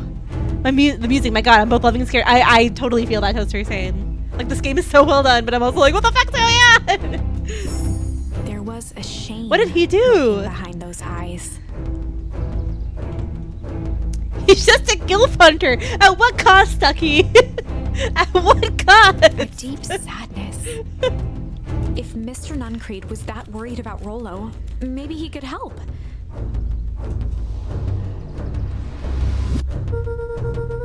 Yesterday, Rollo and I were messing around with the old Valentine warehouse king shame. I'll do it again. I'll do it again. For this sketchy guy. Mr. Nuncreed raised an eyebrow. Both of you? You were with Rollo when he went missing? Not exactly. I was hiding in the dumpster. The dumpster? What were you doing in there? At first, we were just looking around. Then someone in a strange yellow suit came and dumped something on us. We both got scared and ran. That was the last I saw of him. You got scared by some garbage? Garbage is very scary! Mr. Nuncreed? Or should I call you Grandma Hunter? Well, that's why you don't go skulking in someone's dumpster. But it wasn't garbage. I think it was a body. I'm sure it was just some trash. No, there was a name tag. It said Deep Engineering. Mr. Nuncreed's shoulders slumped. Listen here, Nuncreed, if you had a bag of garbage flying at you, whatever speed it was, you'd be afraid of invisible. Yeah, seriously. I wish you wouldn't have said that. A deep sigh bellowed from his chest. I don't like this. Stranger danger. Stranger danger, just run. Just book it. Why did you have to? I tried, Luca. God knows I tried to keep you safe. Luca attempted to take a step back, but Nuncreed's hand clamped down on his shoulder. But you Van Horns just can't help yourselves, can you? We were all so close to being done with this. With a firm shove, Nuntree manhandled Luca into the phone And booth. he did do the phone booth, I knew it! What are you doing? It's out of my hands now. The door latched shut with a mechanical hiss. No! Shit. As What Luca is pounded the going glass, the on? floor dropped from under his feet. Oh my god, it's a fake phone The booth! inside of the phone booth was now a loose capsule plummeting at gravity's whim. Phone booths are bad after all. He winced and pressed his hands to the walls. This is why people are scared of phone calls. As he braced for impact, the capsule hurried to a surprisingly smooth stop. He felt a cold rush of air and opened his eyes with hesitance. Two large figures in hazmat suits occluded his view. Oh shit. Luca heard the deep, resigned voice of Mr. Nuncreed over an intercom. He knows too much. The end. No! At least the other ending. He was with his friend. They were sitting in their treehouse and they were happy. No, this is creepy. Grandpa. Taking a phone call, too bad. Now you're falling through the earth. Yeah, seriously. I hate Wait. this game. No. No. This isn't the end. I know there's still much more. Somehow this went wrong. Okay, Somehow. let's try something else. What could have gone wrong? Okay. That's me right now, Sam. So we have MCDC. Or weather. Okay. Let me just make sure I have all this. MCDC. Or weather. Okay. I will actually... I love this game. I hate this game. That is how it be. I'll make an actual poll this time. Or I can, like, type out the command correctly. That would also work really well, I think, for everybody. There we go. Which path? MCDC or weather. And you guys can have, like, a minute. We'll give you a minute. Okay. All right.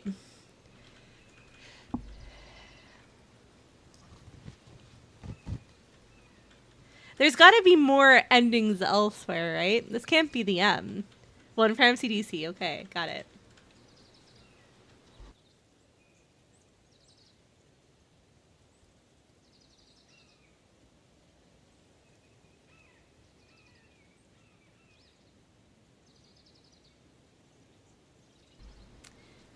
MCDC's winning. Okay.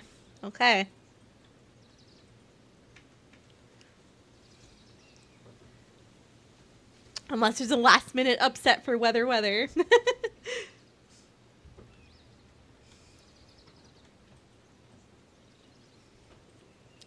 Okay. It looks like MCDC it shall be. Okay. All right. Thanks for voting, friends. MCDC it is. Let's click back in here. I don't quite remember what happens in this one, but they're pretty good at retelling the story somehow. So, oh right, all the guys come from the plant to our treehouse to look for Rollo, I think. Right. So the first time we fought them all, it didn't end well, and so now we're gonna like run like hell, I guess. Fair. You know what, friends? Before we start that, I will just be right back. I just really quickly need to use the washroom. Give me 2 seconds. I'll put some spooky music back on in the meantime, and I'll be right back, and then we will do this other route. So give me just 1 minute.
Okay, we are back. Sorry about that, friends.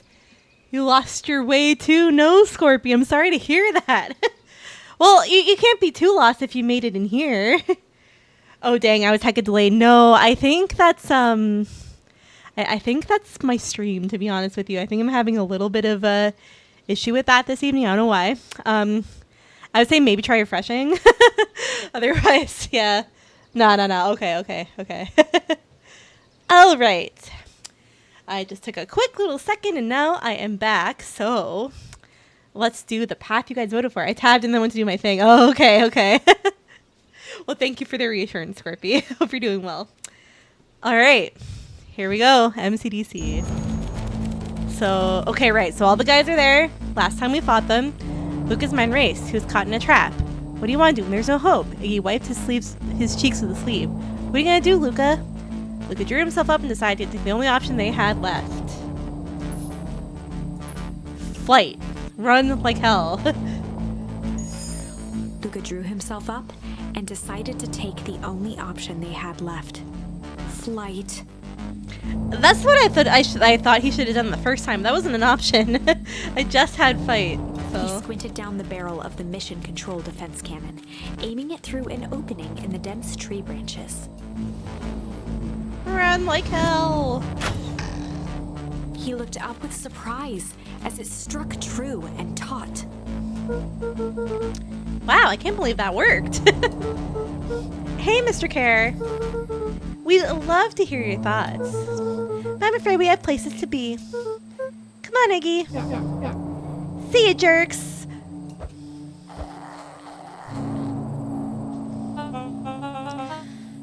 Fine, we know where that leads them.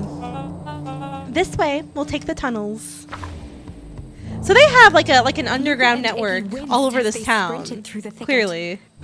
Because they have like the phone booth and then he's saying, okay, we'll take the tunnels. So they have this whole town like on lockdown. The branches clawed at them, reluctant to give passage. After what felt like a marathon, Luca stopped in his tracks as they reached the clearing. What the? That was all he was able to say before Iggy slammed into his back. The boys tumbled down a steep decline and crashed with a wheezing thud on a surface as hard as ice. Oh no, where'd they end up? In fact, it was ice. Not the deep freeze again or whatever, the big ice or not again. Chapter 5. Signs. Signs. They stood silently, catching their breath. The sky was like sapphire. With each breath, a plume of steam escaped from Luca's lungs. Let's keep moving. Luca pulled Iggy to his feet as they gazed across a snowy terrain. Oh, where are they? That was actually pretty badass. I think we lost them.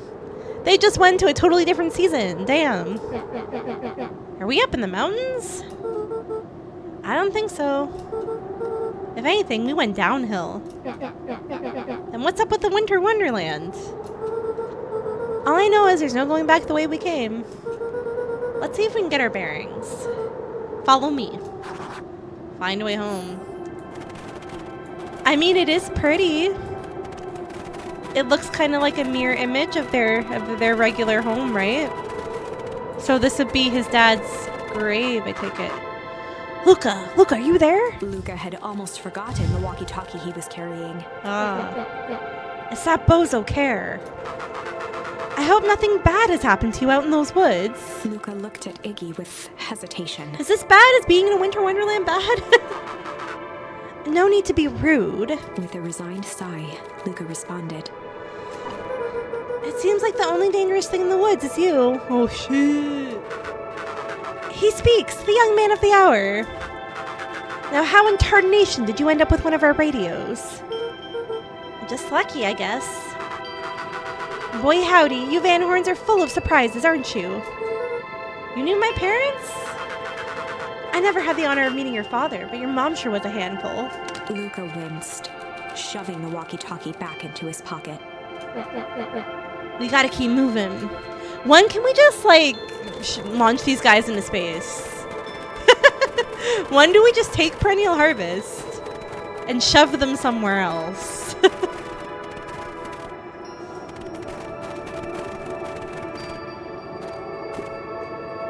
What's the readout? Sitting just above 258 Kelvin. That's a bit down from last time. Should we report this to Mr. Kerr? Meh, still within safe ranges. Maybe spreading, but it's under control for now. Even just a small budge in the equilibrium could cause a cascade. Dude, relax. Just a few more sites to hit before we can punch out. Let's get this over with.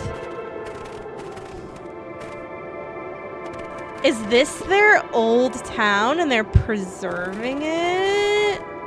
Is this some like Evangelion Neo Tokyo shit going on here? Like, what is going on? What's all this? Hard to say with all this snow. I think it's a town sign. I can almost make out the letters under there. What town could this even be? There couldn't be another town this deep in Leap Wood. I'm looking at evidence to the contrary. Let's figure out what we're dealing with here. Step 1. Snow's gotta go. I'll see what I can do. These kids really can't surmise what this could possibly be. Like, I know they're kids, but they're 12. They aren't, like, so young that they couldn't get it. Right? Like, in situations such as these. If someone who's played this game, no comment. Oh, Sam! You've played this? That's cool. Okay. I'm sorry if you said that before and I forgot. That's very cool, though. I find it best to check stuff first and ask questions second. So how did you like it when you played, Sam, like overall? Because I'm really enjoying it. Real talk, I'm really enjoying it. It's done a lot of unexpected things to me. Oh, little paw prints. Oh, we can throw snowballs. Okay.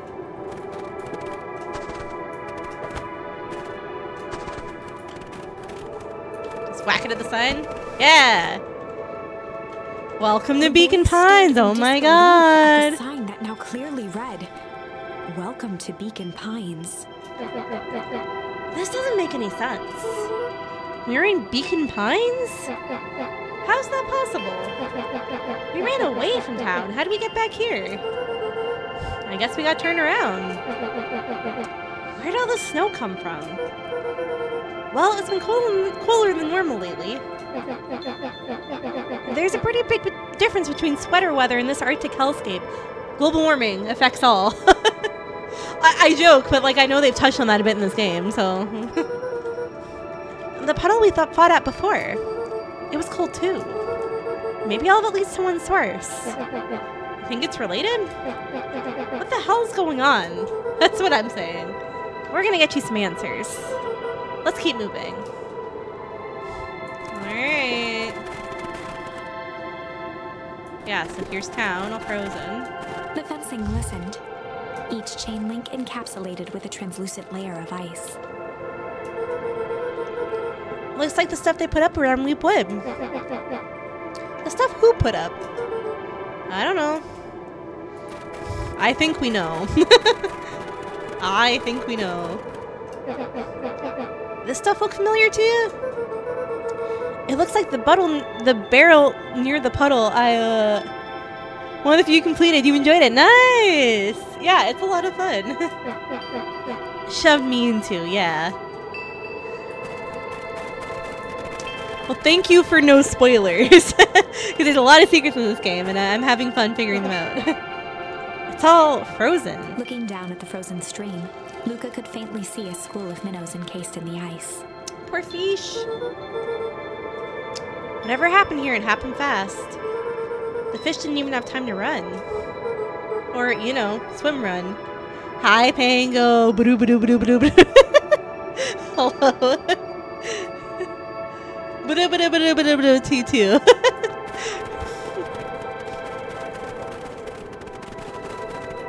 The crunching of footsteps trailing Luca went hush.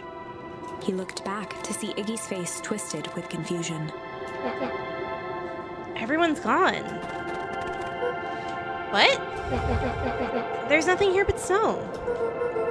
There must be an explanation for all this. We have to keep looking. I did have a good weekend, Pango. Thank you. I quit. Iggy, we have to keep going. You don't get it, do you?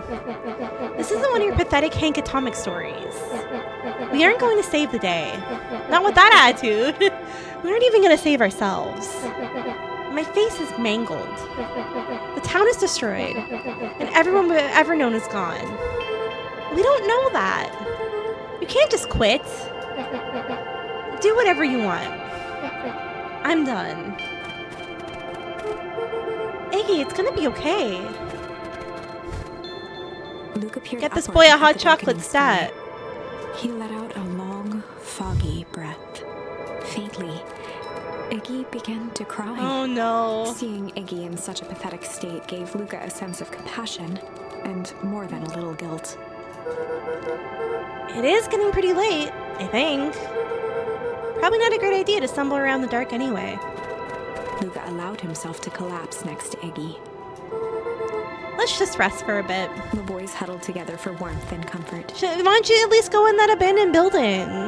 Don't just sit out in the cold. If not for exhaustion, their minds would be racing, trying to make sense of the events of the day. As it was, all they had energy for was to sit in silence, numb.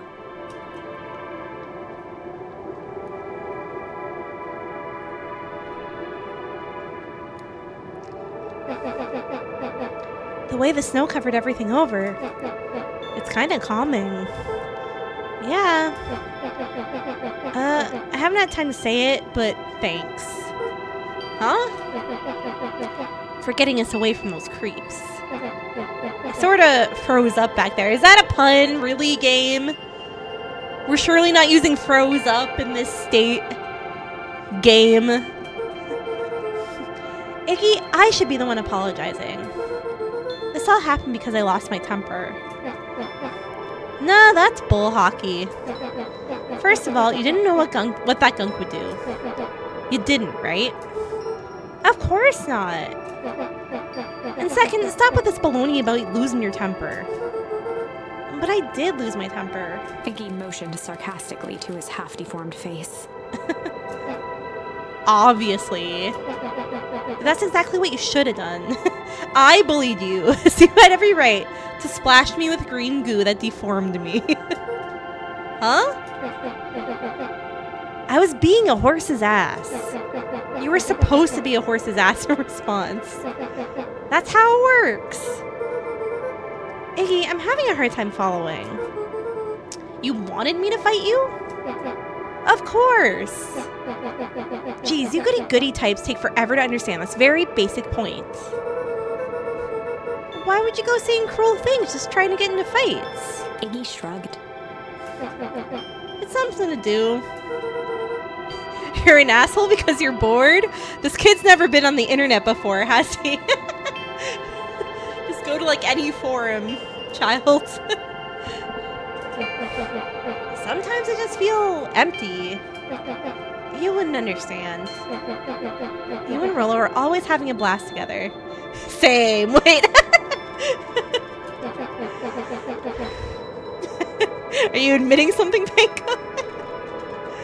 Laughing and calling that dinky little treehouse mission control. Iggy now wept openly. No.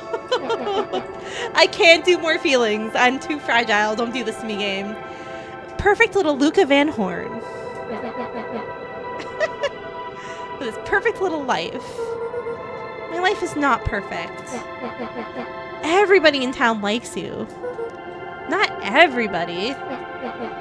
Hell, that new girl isn't even unpacked yet, and she already likes you. Well, okay, kid, to be fair, bullying people won't make them like you. I don't know who has to tell you this, but that is how that works. If you're nice to people, they'll be nice to you back generally, unless they're assholes. Luca the Rizzler. Yeah, truly. You have Tish. He wiped his nose with a sleeve. I love Tish. Tish is great. But she ain't exactly the world's greatest conversationalist, you know? Luca gave a warm chuckle. I get that impression. Iggy cleared his throat as he wiped his eyes. It must be raining out here. Definitely. Iggy arched into a wide yawn. That was me earlier. Wow, it's raining inside of my house. I'm not crying. Live on stream. But we should probably try to get some sleep. Yeah. Let's lay low for now. Tomorrow we'll get to the bottom of all this. Luca's eyelids began to slowly drift shut. Luca? Yeah? I always did want to see the inside of your dinky little treehouse. What do you think? Not bad. I'll give you the full tour when we get back. You know what? That's all Luca could whisper before succumbing to sleep. Iggy snuggled in some more. When it comes to worst days in my entire life, this one wasn't half bad. I mean, that's great and all, but like... You've been through a lot of stuff today, little guy. Very sweet, but... The house smelled of warm bread. Another dream, okay. Luca was playing with toy blocks on the living room rug. He looked up to see his parents on the couch. His mother held his father's head in her lap. She idly stroked his hair while humming a song. Oh, A voice behind God. Luca spoke. This is how you remember them, huh? Luca turned to see his own face. The doppelganger He's from back in his his own dreams, dreams. still clad in a yellow hazmat suit, still carrying a look of disdain behind empty eyes. Aww, look at this perfectly cozy scene. You know, it wasn't really like this. Stop it, The don't figure do picked this. up a toy block and inspected it. Stop It's it! amazing the facades that one can build given the right materials. Not that I blame us. These Stop are it! child's memories, all warm and fuzzy. You don't remember, do you? Lucas snatched the block from the figure's yellow-gloved hand. Remember what? The doppelganger pointed to the couch. The last day we saw him alive. Oh, God. The day he chose to abandon Oh, us. God. Luca turned to look at his father, still lounging on the couch. That's not true. He didn't abandon us. The doppelganger waved his hand dismissively. Everything is true here. It's just a matter of what we choose to see. Let me show you. The world flickered and pulsed. Luca was sitting next to his bed, listening to his heartbeat with one of his dad's stethoscopes. I'm terrified. What is going on? The doppelganger limped into the room. No, now. We both know that's not how this went.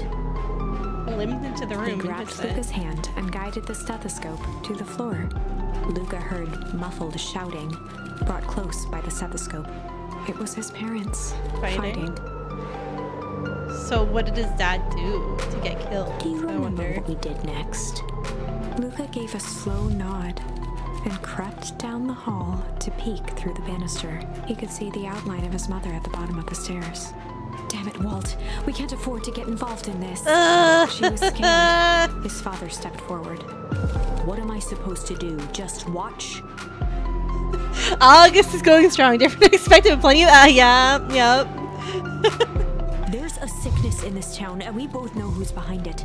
This is Nuncreed's fault somehow. I blame this on Nuncreed. This is his swore an fault. oath to help people. Creepy old dog. I won't turn This my is back his on fault. them. Luca's mother grabbed Walt. She was crying, pleading. I can't lose you. Walt calmly removed Eleanor's hand from his shoulder. What's right is right, and what's wrong is wrong. I could never live with myself if I let Sharper get away with this. Eleanor raised her voice. Spare me your bullshit platitudes. Oh shit. What about our son? Luca flinched, dropping the stethoscope down the stairs. When they swear in this game, it's just like, oh, I was not expecting that. Walt turned with a panicked smile. Like they use it really well in a way that's not gratuitous. In a way it's genuinely, it like makes you pay attention. It's like, oh shit, things are getting real now. Okay. Luca, is that you, buddy? With tears in his eyes, Luca descended the stairs. Mom? Dad? What's going on? Walt dropped to a knee to meet Luca eye to eye. Nothing, Buckaroo. Your mom and I just got a little overexcited is all. Buckaroo! Luca placed the stethoscope against his father's chest. His heart was racing. It sounded like you were going somewhere. Walt gently removed the device from Luca's ears. Listen to me, Luca. I have some business to take care of. I'll be back in time to tuck you in. Oh no, don't say that. That's death flags everywhere. Oh god.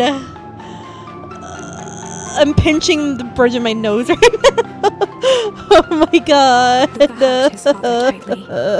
I can't handle this. Walt stood up and walked to the door. He glanced over his Don't shoulder. promise you won't make it home. promise. No. With a wink and a grin, he put on his hat I and hate strode out this into the evening sun. game. No. How'd their friend make A it figure here? approached soundlessly from the foggy snowfall. It stood above them, lingering in contemplation. Slowly raising one hand above Iggy, it snapped out 2 brisk raps on his head. She knocked on his From head. a deep slumber, Iggy sprang up defensively. Who's this? Have we met them yet? Get your hands off me. Whether it was the calming presence or the recognition that he was not in danger, Iggy felt his clenched fists lower. It's me. It's a bunny. It's me. It's me. Self-insert in the game. Or no, that looks like a rat. I see the curly tail. Never mind. I clearly don't know my animals. Never mind. How embarrassing. Luca looked up, gradually remembering his whereabouts. The figure exhaled a cloud of warm vapor. You two certainly have caused a lot of commotion. What's that supposed to mean? Take it easy, Iggy. We were asleep minding our own business. You're the one running around knocking on people's heads. I'm sorry if I hurt you, Iggy. You didn't hurt nobody. Anybody. Sam. Where did you get that emoji from? It's hilarious. Oh my god. Huh? Oh, I see. You think you're better than me. You... When it came to complete strangers, Iggy had trouble cobbling together an insult. You big-hatted, scarfy-necked, furball. Okay, let's lower the temperature a bit here. I hate the frozen and cold puns. I hate when this game does that. It's just like the second or third time it's happened. I know what you're doing, game. I hate it. That's what I'm saying. Interesting choice of words. I mean, let's all just calm down. Who are you? A friend. An observer. A hitchhiker on the infinite expanse of possibility. Great. How about a name? If you must call me something, you can call me Nat. Like rat, but Nat. Iggy huffed with gratification. How about you make like a gnat and buzz off? Ooh. Very well. Nat began to turn away indifferently. Nat, come back! Wait. Do you live here? You might say that. So you know where we are? You might also say that. Look, pal, we just want to find a safe way out of here. You gonna help us or not? Before knowing how to leave, one must know where they are.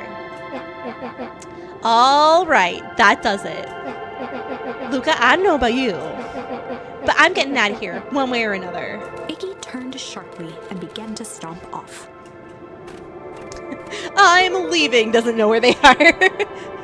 Stomp slightly out of the way. Enough with the riddles. Iggy, wait up. Realizing he'd worn their patience then, Nat relented. Very well. I suppose this isn't the time for metaphors. I'll show you how to get back home. Luca and Iggy turned around with hope in their eyes. Come here. Nat took a deep breath in. Close your eyes. Nat exhaled slowly, then snapped his fingers. That's a boy. Okay, I thought that was a lady. I guess the gender of this cute little rat doesn't matter. I was just surprised. Okay, open them.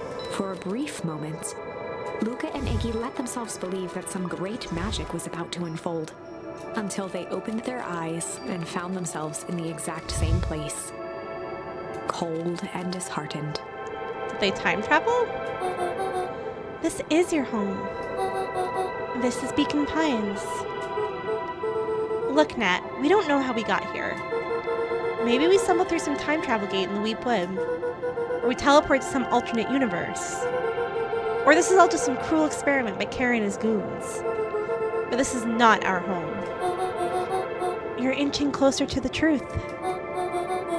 Alas, the reality is much less fanciful. Just give it to us straight. So be it. As I said, this is Beacon Pines. The original, true Beacon Pines. Oh, that's depressing. Find a way home scratched off? That's a little grim. Okay.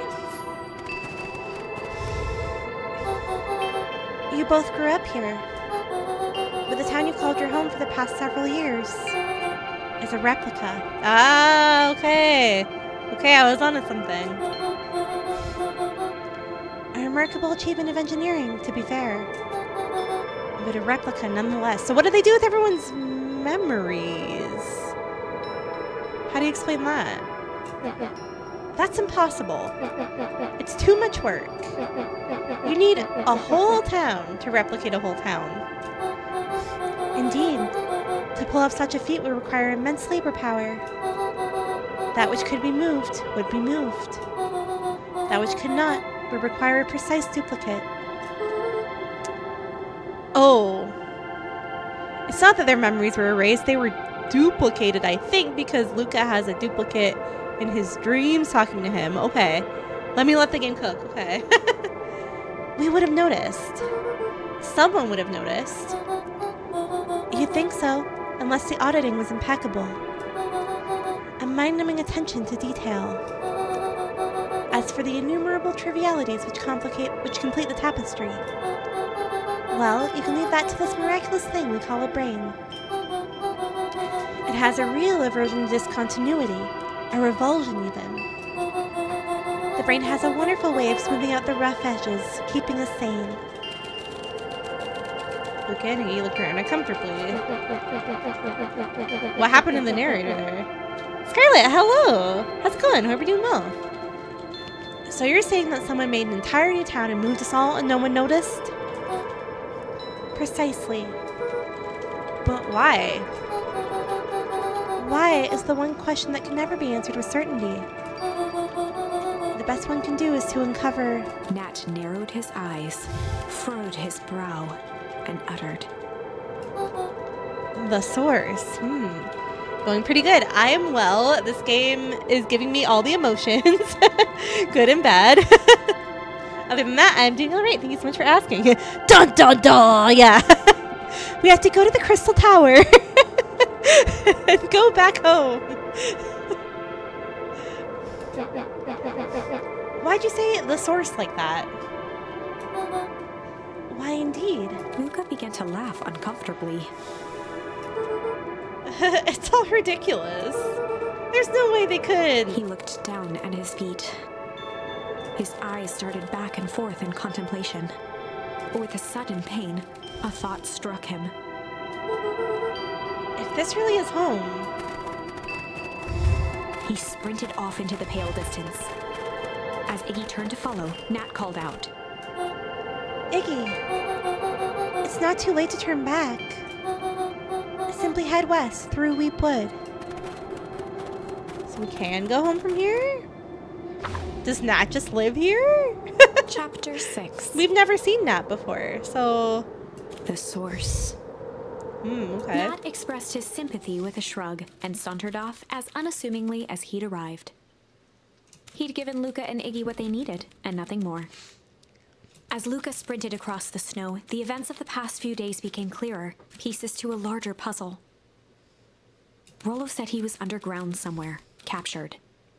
Mr. Kerr tried to cover it up with lies. The clipboards were hell-bent on capturing Iggy. It all seemed to point to perennial harvest. Yeah. But right now, there was one thing that Luca needed to know.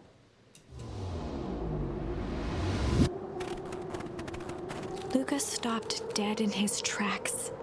Not dead in his tracks. The tree was gone, uprooted and moved, leaving a raw gash in the earth. Wait. Does that mean his dad is here? But, like, wasn't moved, so this is actually his dad? And so... the like duplicate grave has been empty the whole time. He dropped to his knees and dug wildly at the cold Oh snow. no! No, please. I literally beg, please. His numb hands hit something hard. A headstone. Please, I beg. A dry whisper escaped Luca's lips. You're here. All this time, I thought I was visiting you. Oh God! But you've been here, alone in the snow. Dad, I'm so sorry. Oh my God! They ruined your favorite spot in the world. Our favorite spot in the world! Oh! Dad, what do I do? There was no reply, just snow-covered silence. Why'd you give me the slip like that? What if I couldn't find you, you jerk? Iggy finally noticed the tears welling in Luca's eyes and the snow-covered grave. Oh. Iggy, they stole his tree, Iggy. Yikes. Suddenly, That's all you have to say is they heard the yikes. crunch of approaching footsteps in the snow. We gotta hide. Where are you gonna hide? Oh, okay. 259K.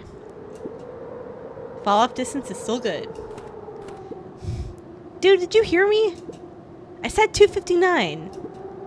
Sorry. You ever think about what we did here? Oh, not this. We saved a whole town of people. Doesn't feel like it sometimes. What about everything we left behind? That's the grave of someone with a family. The people who love them will never know the truth. Truth is overrated. He bent down to scoop up a Oh, snowball God. and lobbed it playfully. Hey, don't be such a downer, dude. We took this job to change the world. So the workers think that they're doing something good, when in reality they're just like making money for this. We really do live in a society, don't we? Yeah. Come on. It's almost lunchtime. Not to shuffle off. What? Weirdo.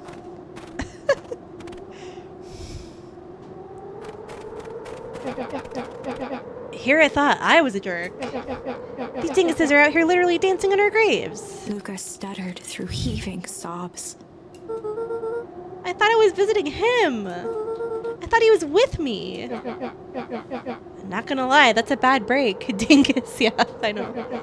Here's some advice. Iggy gave Luca a solid smack on the back of his head. Hey! Who's any of this helping?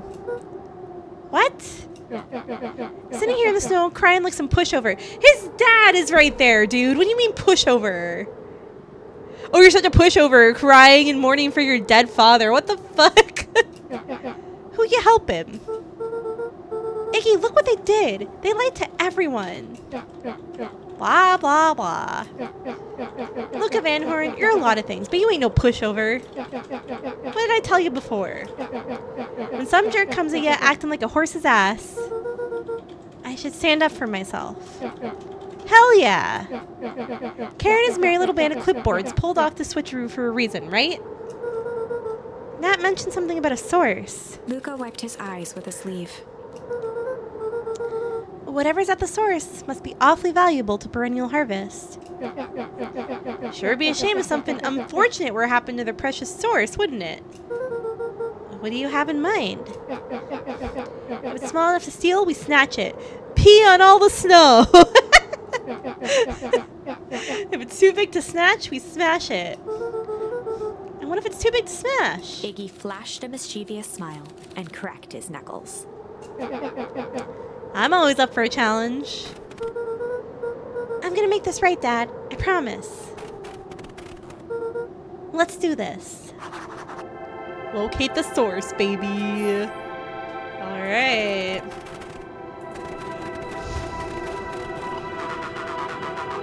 It can get awful cold out there in those woods, Luca. Probably best you two stay put and conserve your energy. Help's on the way. Where's Rolo? Where's my mom? Did you kill her? Oh, heavens no. Do I seem like a killer to you? Iggy and Luca shared a skeptical look. That's what a killer would say. Well, do I? Ah, shucks. Now that hurts my feelings. Screw that guy. That's right. Stick it to him. Screw that guy. Small enough steel. Too big, break it. Even better, explode. That would be really satisfying if we're able to, like, explode the factory or something. Wait a minute. If this is the original town, then that means... Iggy darted behind a large pine and began digging furiously. He emerged holding a shoebox with a crude skull painted on its lid. Is this his fireworks stash? What's that?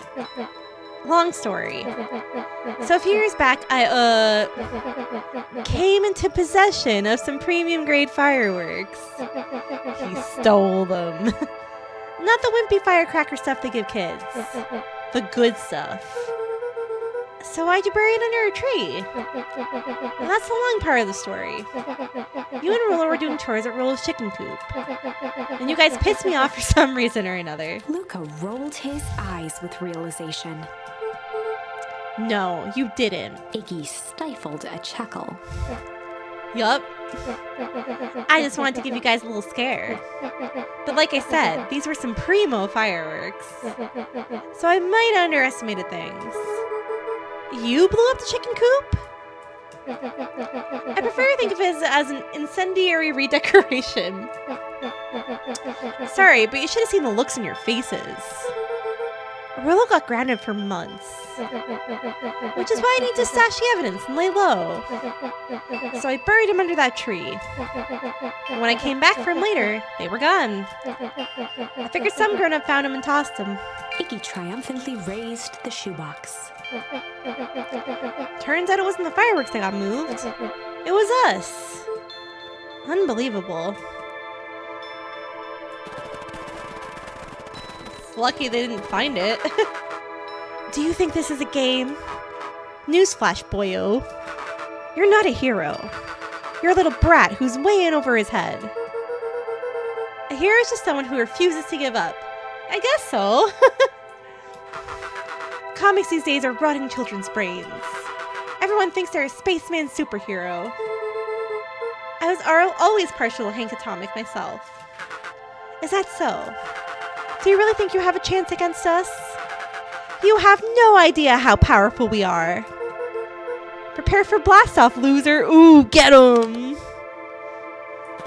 Get him.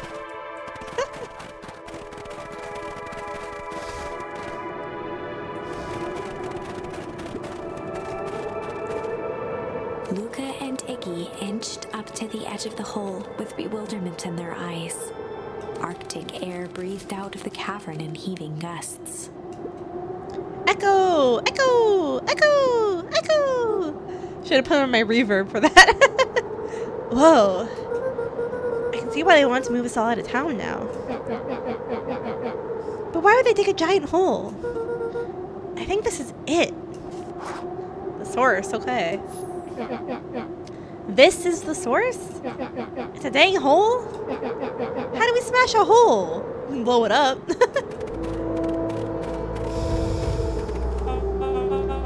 Oh, it's much more than that, my annoying little friend. Throw him in the hole, 300 style. Toss a rock and see how deep it is. Blow up the hole, hell yeah. Care. Where's Rolo? I wasn't lying before. He's safe. Well, safer than you two, at least. I'll blow up your hole by making you chili. 5-alarm chili. Drats is cold. You just had to drag me all the way out here, didn't you? Mr. Kerr gazed down the abyss in contemplation. It really is something, isn't it? Heyo. What'd you do to our town? What is all this? Well, that's a doozy of a question. This is the source, where they collect the unrefined, Kerr scratched the back of his head. Unrefined what? Honestly, boys, I don't understand any of this well enough to explain it. fact of the matter is, I'm not paid to know. What do you mean you don't know? Ain't you in charge? I mean, no, I guess not. He gives middle management. Oh, heavens no. My role is merely to flash a winning smile and manage various complications. Complications like us? You are a smart boy. His face contorted into a saccharine grin. It really is nothing personal. Some people are destined to strive for greatness, and others are simply obstacles along the way. It seems like you're destined to be a creepy lackey. The point is that we all play our part in life. Mine just happened to be a lead in the role of a lifetime. And you happen to be the extras, ready for your curtain call. Oh, he's a theater kid to boot. Theater kid gone to middle management. Ain't that the way it goes sometimes? We aren't giving up without a fight. Your smile's not going to be so winning after we're done with you. Now, boys, there's no need for melodrama. It makes even a professional such as myself embarrassed for you. Let's change the mood a bit. Kerr snapped his fingers. Scene change. There, that's better. Deal with them. Iggy turned to Luca with a sly glance. Why are you smirking? Because I have a box full of fireworks and you don't. Iggy waved the box into the air, threatening to drop it down the hole. Blow it up, blow it up. Stop. Let's not do something regrettable. Joke's on you, regret is one of my specialties. Ooh. Wow, that's kind of a mood. Out of curiosity, what would happen if I threw these in your precious hole? Nothing. Nothing at all. You're a terrible liar. I'll have you know. I'm an exceptional liar. Boop, boop, boop. That's far enough. Iggy plucked a single bottle rocket from the box and held it up with reverence. Stop, you fool. Call off your goons.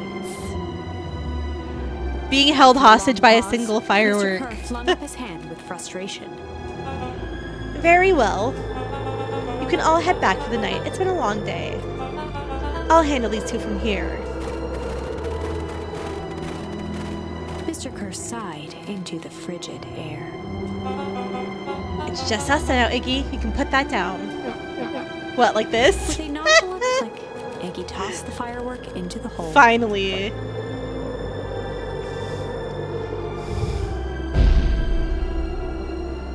That's it? Ooh. Whoa. With a growl, Kerr leapt. Guess we are blowing it up, yeah. Luca. Oh, fuck. Iggy tried to twist away, but in the struggle they both tumbled over the side. Oh, fuck. Oh, no. Luca dove forward, That's not fair. bracing Iggy's hand just before it slipped. His grip was made precarious by the cold, wet snow. He could see Kerr further down, clinging to Iggy's coat. What in the Lion King? You reckless child, what have you done? Luca, listen to me. Hold on tight and use the walkie-talkie to call them back. What channel do I use? It doesn't make a damn difference, they're always listening. If you do that, clipboards will haul us up and sag us both. The only way you get out of this is if Kerr's out of the picture. Just let go and save yourself. Oh no! If he lets go, we both die. I don't want to die, but seeing the look on your face almost makes it worth it. Mr. Carrot, you've had a long life. Why don't you actually do something selfless and just let go? Mr. Kerr Oh my gasped god. with insult. Long life? I'll have you know I can still play 25. That's what we all say, buddy. That's what we all tell ourselves. You should have heard me sing the part of Phileas Young. With a wild look in his eye, Mr. Kerr began to hum a proud melody. Dum-dum. So listen to middle management or friend. Oh boy, choices. I know, right? God. Perpity dum dum.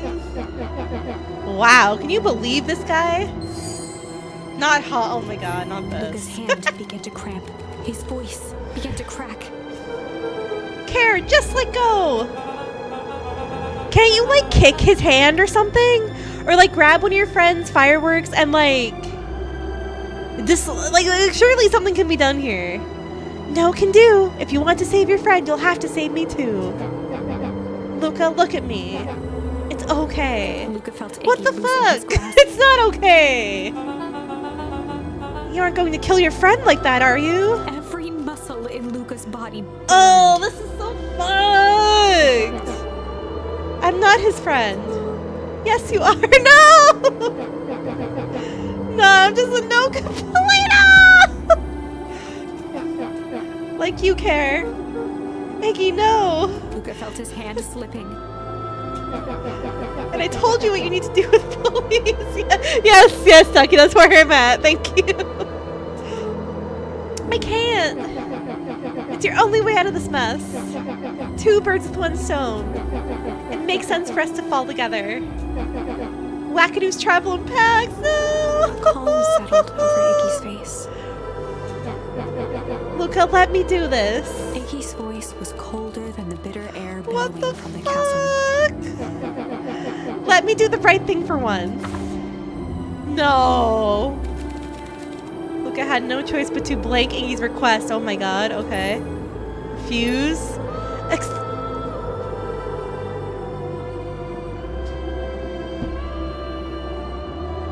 Welp! Got my hero material. Yeah, you fucking should, Ducky. You fucking should. Ugh. Okay, I'm gonna eeny, meeny, miny, moe. I'm gonna close my eyes. And whatever happens, happens. I will close my eyes and I'll flick between the two. Luca had no choice but to refuse Iggy's request. Okay. He tightened his grip and reached for the walkie-talkie in his pocket. A wild delight crept onto Mr. Kerr's face. That's a good lad. Now, radio for help. Oh. Iggy begged Luca with his eyes one last time, but Luca pressed the button and called out. Oh god, this feels terrible. We need help. Mr. Kerr is in danger. This feels so terrible. Oh god. Before they were once again surrounded. Mr. Kerr sighed with relieved frustration. There you are.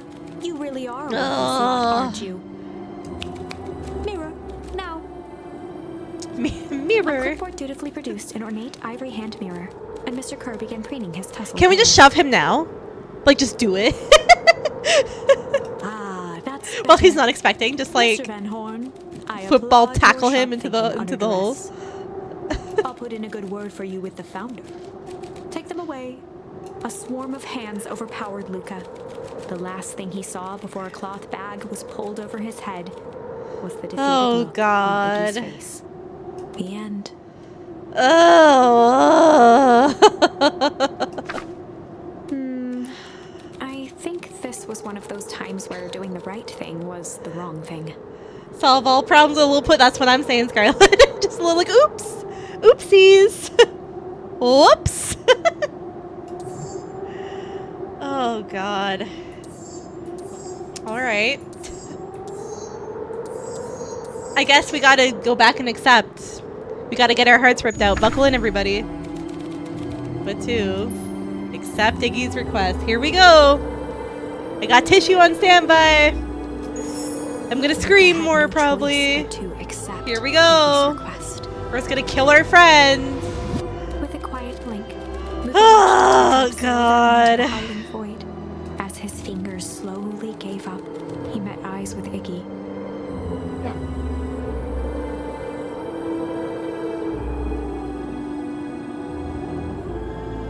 Sorry, I had to pull my nose again. Good. No! Circle of life! The two silhouettes were swallowed by darkness.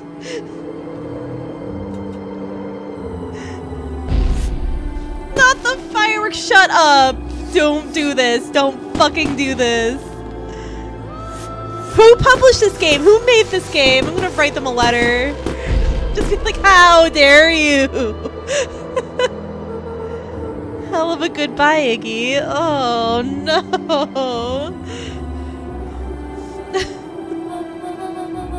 Luca, you should really step back. What? Quickly. Oh, shit. Curious. Ah, but of course. Those fireworks of Iggy's must have been just the right amount of energy. We should get out of here before perennial harvest arrives. Not until you tell me what just happened. Your friend's sacrifice just saved this town. For a little while, anyway. How? Tempest liquimane is a peculiar substance. It can change the relationship between matter and time itself. But doing so requires unfathomable energy. In a closed system, that energy can only come from its surroundings. A useful side product of this property being. By adding precisely the correct amount of energy to it, one can create a cryogenic cascade. So the gunk makes things cold, and the fireworks made the whole freeze over. That's one way of putting it, yes. As dumb luck would have it, the fireworks weren't strong enough to generate a runaway reaction. I shudder to think what would have happened in that case. We have some idea what that would look like. Yeah. It will take them a good while to safely break through and access the source again. Oh, so they're not dead? If you know... Oh, no, I see what they're saying. Okay. If you know all this stuff, why haven't you been helping? I have been, in my way. Each one of us has our role to play. Iggy's role, it turns out, was to buy us precious time. Mine has been to observe and wait. Wait for what? You. Me? Why? What's my role? A fierce twinkle flashed in Nat's He's eyes. the chosen one. Luca Van Horn. You are going to save the world. I was joking, but okay. Alright. With a chuckle, Nat turned and walked west. Dumbfounded, Luca followed behind him, trudging through the snow. Every step taking him further away from everyone and everything he knew, and closer to destiny. To be continued in Beacon Pines, Pines Harder. What? Pines Harder?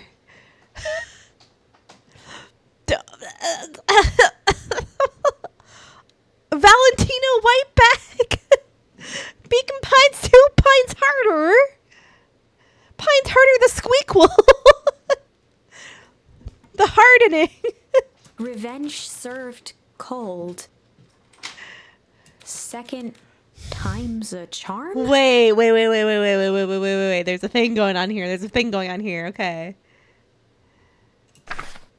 Wait, that's it? This ends with a crummy cliffhanger just when it was getting good? Got him. The title do actually go hard though. Yeah, right? Can't be too mad. I was even starting to like Iggy. No way. I refuse to be associated with some never-ending parade of sequels. Let's go back and find something more definitive. Bless you, narrator. Sorry for everything I said about you. I have another ending I haven't done yet. So Weather is the only one I haven't done yet. So let's see what happens when I finish this. Okay. Okay, so this is right after we leave Beck's house. Okay.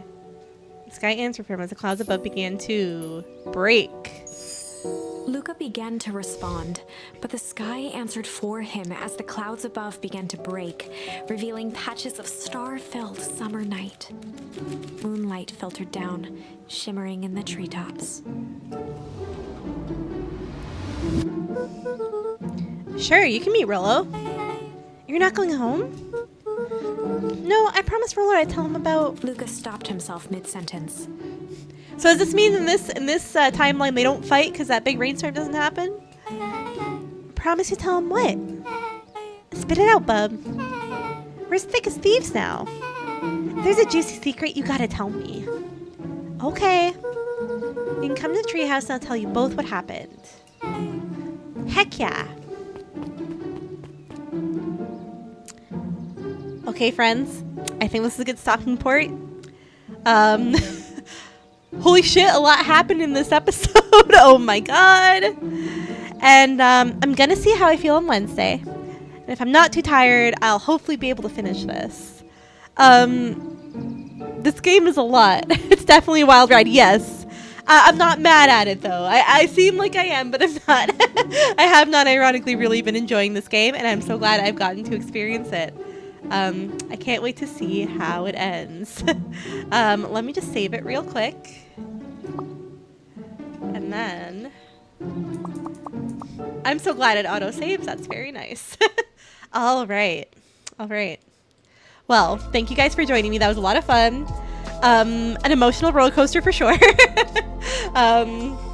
Yeah. When I watched it, I didn't expect how good it was going to be. There's so many paths and twists and turns, right? And like real emotion too. Like it really makes you like feel. Best mystery game I've seen in a hot minute. Yeah, totally. I can't wait to continue and play even more.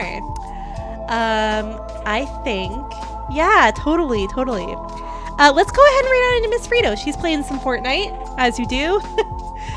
I'm totally enjoying it. Thank you for having me play, Ducky. I'm loving it.